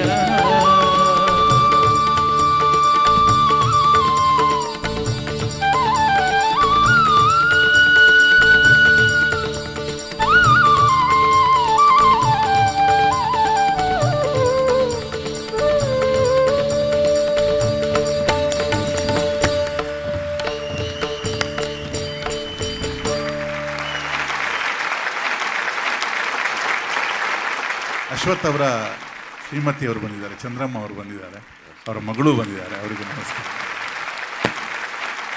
ಈ ಹಾಡು ಕಂಪೋಸ್ ಮಾಡುವ ಒಂದು ದಿವಸ ಸರ್ ಅವರ ವೆಡ್ಡಿಂಗ್ ಆ್ಯನಿವರ್ಸರಿ ಇತ್ತಂತೆ. ಆ ಸ್ಟುಡಿಯೋದಲ್ಲಿ ಕೇಕ್ ಕಟ್ ಮಾಡಿ ಸೆಲೆಬ್ರೇಟ್ ಮಾಡಿದ್ರು ಅಂತ ಅವರು ನೆನಪು ಮಾಡ್ಕೊಂಡಿದ್ರು ಆ ಹಾಡನ್ನು. ಎಲ್ ವೈದ್ಯನಾಥನ್ ಅವ್ರ ಬಗ್ಗೆ ನೀವು ಮಾತಾಡ್ತಾ ಇದ್ರಿ, ನಿಮ್ಮ ಕೆಲವು ಪ್ರೊಡಕ್ಷನ್ಗಳಿಗೆ ಅವರು ವರ್ಕ್ ಮಾಡಿದವರು. ಮಾಲ್ಗುಡಿ ಡೇಸ್ಗೆ ಆ ಟ್ಯೂನ್ ಇದೆಯಲ್ಲ, ಮಾಲ್ಗುಡಿ ಡೇಸ್ನ ಟ್ಯೂನ್ ಓಕೆ ಕೇಳಿದ್ದೀರಾ? ಇನ್ನೊಮ್ಮೆ ಕೇಳೋಣ.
ಥಿಂಕ್ ನಿಮ್ಮ ಬದುಕಿನಲ್ಲಿ ಮಾಲ್ಗುಡಿ ಡೇಸ್ದೇ ಒಂದು ಅಧ್ಯಾಯ. ನಿಮ್ಮ ಪ್ರೊಡಕ್ಷನ್, ನೀವು ಕನ್ನಡ ಸಿನಿಮಾ ರಂಗಕ್ಕೆ ಬಂದ 5-6 ವರ್ಷದಲ್ಲಿಯೇ ಪ್ರೊಡಕ್ಷನ್ ಕಡೆಗೆ ಗಮನ ಹರಿಸಿದವರು, ಚಿತ್ರ ನಿರ್ಮಾಣದ ಕಡೆಗೆ ಗಮನ ಹರಿಸಿದವರು. ನಿಮ್ಮ ಮತ್ತು ನಿಮ್ಮ ಸಹೋದರರ ಒಂದು ಅದ್ಭುತ ಕೊಡುಗೆ, ಈ ದೇಶಕ್ಕೆ ಕೊಟ್ಟಂಥ ಕೊಡುಗೆಯಲ್ಲಿ ಮಾಲ್ಗುಡಿ ಡೇಸ್. ಅದಕ್ಕೆ ಕೆಲಸ ಮಾಡಿದ ಎಲ್ ವೈದ್ಯನಾಥನ್ ಅವ್ರ ಬಗ್ಗೆ ನೀವು ಮಾತಾಡ್ತಿದ್ದೀರಿ. ವೈದ್ಯನಾಥನ್ ಅವ್ರ ಥ್ಯಾಂಕ್ ಯು. ಅವ್ರ ಬಗ್ಗೆ ಹೇಳೋದು ಇದೆ ದಿಸ್ ಇಸ್ ವೈದ್ಯನಾಥನ್. ಅಶ್ವಥ್ ಮತ್ತೆ ಸೂಪರ್ ಮ್ಯೂಸಿಕ್. ವೈದ್ಯನಾಥ್ ಜೋಡಿ ನಿಮ್ಮ ಹಲವು ಸಿನಿಮಾಗಳಿಗೆ ಕೆಲಸ ಮಾಡಿದರು. ಮುಂದಿನ ಕೂಡ ಕೆಲವು ಗೀತೆಗಳಿದೆ, ಮತದಾನದ ಕೆಲವು ಹಾಡುಗಳಿದೆ. ಮಾಲ್ಗುಡಿ ಡೇಸಲ್ಲಿ ಮೇಡಮ್ ಕೂಡ ಒಂದು ಎಪಿಸೋಡಲ್ಲ ಒಂದು ಎಪಿಸೋಡಲ್ಲಿ ಕೆಲಸ ಮಾಡಿದ್ರು. ಮತ್ತು ಅದು ತುಂಬ ಜನಪ್ರಿಯ ಆಗಿತ್ತು ಆ ಎಪಿಸೋಡ್. ವಿಷ್ಣುವರ್ಧನ್ ಜೊತೆ ಮಾಸ್ಟರ್ ಮಂಜು ಅದರಲ್ಲಿ ಕರೆಕ್ಟ್. ಹೌದು, ತುಂಬ ಸೊಗಸಾದಂಥ ಅಭಿನಯ ಇತ್ತು ಮೇಡಮ್ ಅದರಲ್ಲಿ. ಇತ್ತೀಚೆಗೆ ಕೂಡ ಮತ್ತೆ ಮರುಪ್ರಸಾದ ಆಗಲು ಕೂಡ ಮೊನ್ನೆ ಅಷ್ಟೇ ನಾನು ಅದನ್ನು ನೋಡಿದ್ದೆ ಕೂಡ. Thank you. ಕನ್ನಡದ ಕೆಲವು ಅಮೂಲ್ಯ ಕೃತಿಗಳಂತ ನಾವೇನು ಕರಿತೀವಿ, ಆ ಕೃತಿಗಳ ಸಾಲಿಗೆ ನಿಲ್ಲುವಂತಹ ಒಂದು ಪ್ರಯೋಗ ಮಾಲ್ಗುಡಿ ಡೇಸ್. ಮಾಲ್ಗುಡಿ ಡೇಸ್ ಬಗ್ಗೆ ಒಂದೆರಡು ಮಾತಾಡೋದಾದ್ರೆ ಸರ್. ಅದೊಂದು ರೀತಿ ಒಂದು ಬರಹ. ಅವಾಗ ಅದು ಟಿ ವಿ ಮಾಧ್ಯಮದಲ್ಲಿ ಬಂದಿತ್ತು. ಬೇರೆ ಬೇರೆ ಹಿಂದಿ ಭಾಷೆಯಲ್ಲಿ ಬೇರೆ ಬೇರೆ ಕಡೆಯಿಂದ, ಭಾರತದ ಬೇರೆ ಬೇರೆ ಕಡೆಯಿಂದ ಕಾರ್ಯಕ್ರಮಗಳು ಬಂದಿದ್ದು. ಪೌರಾಣಿಕ ಐತಿಹಾಸಿಕ ಕೂಡ ಮಹಾಭಾರತ, ರಾಮಾಯಣ ಅವನ್ನು ಬಂದಿದ್ದು. ದಕ್ಷಿಣದಿಂದ ಅಂಥದ್ದೇ ಒಂದು ಮಹತ್ತರವಾದ ಒಂದು ಕೃತಿ ಆಗಿರಲಿಲ್ಲ. ಅದು ಇದು ಬಂದಾಗ ಆರ್ ಕೆ ನಾರಾಯಣರಂಥ, ಅದು ಕೂಡ ಅವರು ಬೇಸಿಕ್ ಅವರು ಬರೆದಿದ್ದು ಮೈಸೂರು ಮತ್ತು ನಂಜನಗೂಡಿನ ವಾತಾವರಣದ ಆಧಾರದ ಮೇಲೆ ಮಾಲ್ಗುಡಿ ಅಂತ ಹೆಸರು ಕೊಟ್ಟಿತ್ತು. ಆಮೇಲೆ ಅದನ್ನು ಅವರ ತಮ್ಮ ಆರ್ ಕೆ ಲಕ್ಷ್ಮಣ್ ಅವರಂತೂ ಟೈಮ್ಸ್ ಆಫ್ ಇಂಡಿಯಾ ಕಾರ್ಟೂನಿಸ್ಟ್ ಆಗಿರೋರು ಎಷ್ಟು. ಸೊ ಅವರು ಈ ಕಾರ್ಟೂನ್ ಅದನ್ನು ತೋರಿಸಿ ಟಿ ವಿ ಸ್ಕ್ರೀನ್ ಶಂಕರಗೆ ನಿರ್ದೇಶನ ಕೊಟ್ಟಿದ್ದು. ಅದರಲ್ಲೆಲ್ಲ ಎಲ್ಲ ಬೇಸಿಕಲಿ ಶಂಕರ್ ಜೊತೆ ಯಾರ್ಯಾರು ಹಿಂದಿನಿಂದ ಮುಂಬೈ ಆಗಲಿ ಇಲ್ಲೇ ಆಗಲಿ ರಂಗಭೂಮಿಯ ಮೇಲೆ ಕಲಾವಿದರಿದ್ದರು ಅವರು ಎಲ್ಲರನ್ನೂ ಸೇರಿಸಿ ಮಾಲ್ಗುಡಿ ಮಾಡಿದ್ದೇ ಒಂದು ದೊಡ್ಡ ಸಾಧನೆ ಆಗ್ತದೆ. ಮತ್ತು ಇಲ್ಲಿಯ ಕಲಾವಿದರಿಗೆ ಅವರೆಲ್ಲರೂ ಅದರಲ್ಲಿ ಹಿಂದಿ ಡಬ್ ಮಾಡ್ತಾರೆ, ಹಿಂದಿ ಮಾತಾಡ್ತಾರೆ, ಮತ್ತು ಅದು ಒಂದು ಒಳ್ಳೆ ಆ್ಯಕ್ಸೆಂಟಲ್ಲೇ ಮಾತಾಡ್ತಾರೆ ಅಂತ. ಅಷ್ಟು ತಾಳ್ಮೆಯಿಂದ ಮಾಡಿದಂತಹ ಒಂದು, ಮತ್ತು ಪ್ರಾಯಶಃ ಹಿಂದೆಂದೂ ಮುಂದೆಂದೂ ತೋರಿಸಲಾಗದಂಥ ಆಗುಂಬೆಯಿಂದ ನಾವಲ್ಲಿ ಕಂಡಿದ್ದೇವೆ ಅನ್ನುವಂಥದ್ದು. ಮಾಲ್ಗುಡಿಯ ಆ ದಿನಗಳಿಗೆ, ಆ ಪ್ರಯೋಗಕ್ಕೆ ಮತ್ತೊಮ್ಮೆ ಮೀರ್ವರೆಗೆ ವಂದಿಸ್ತಾ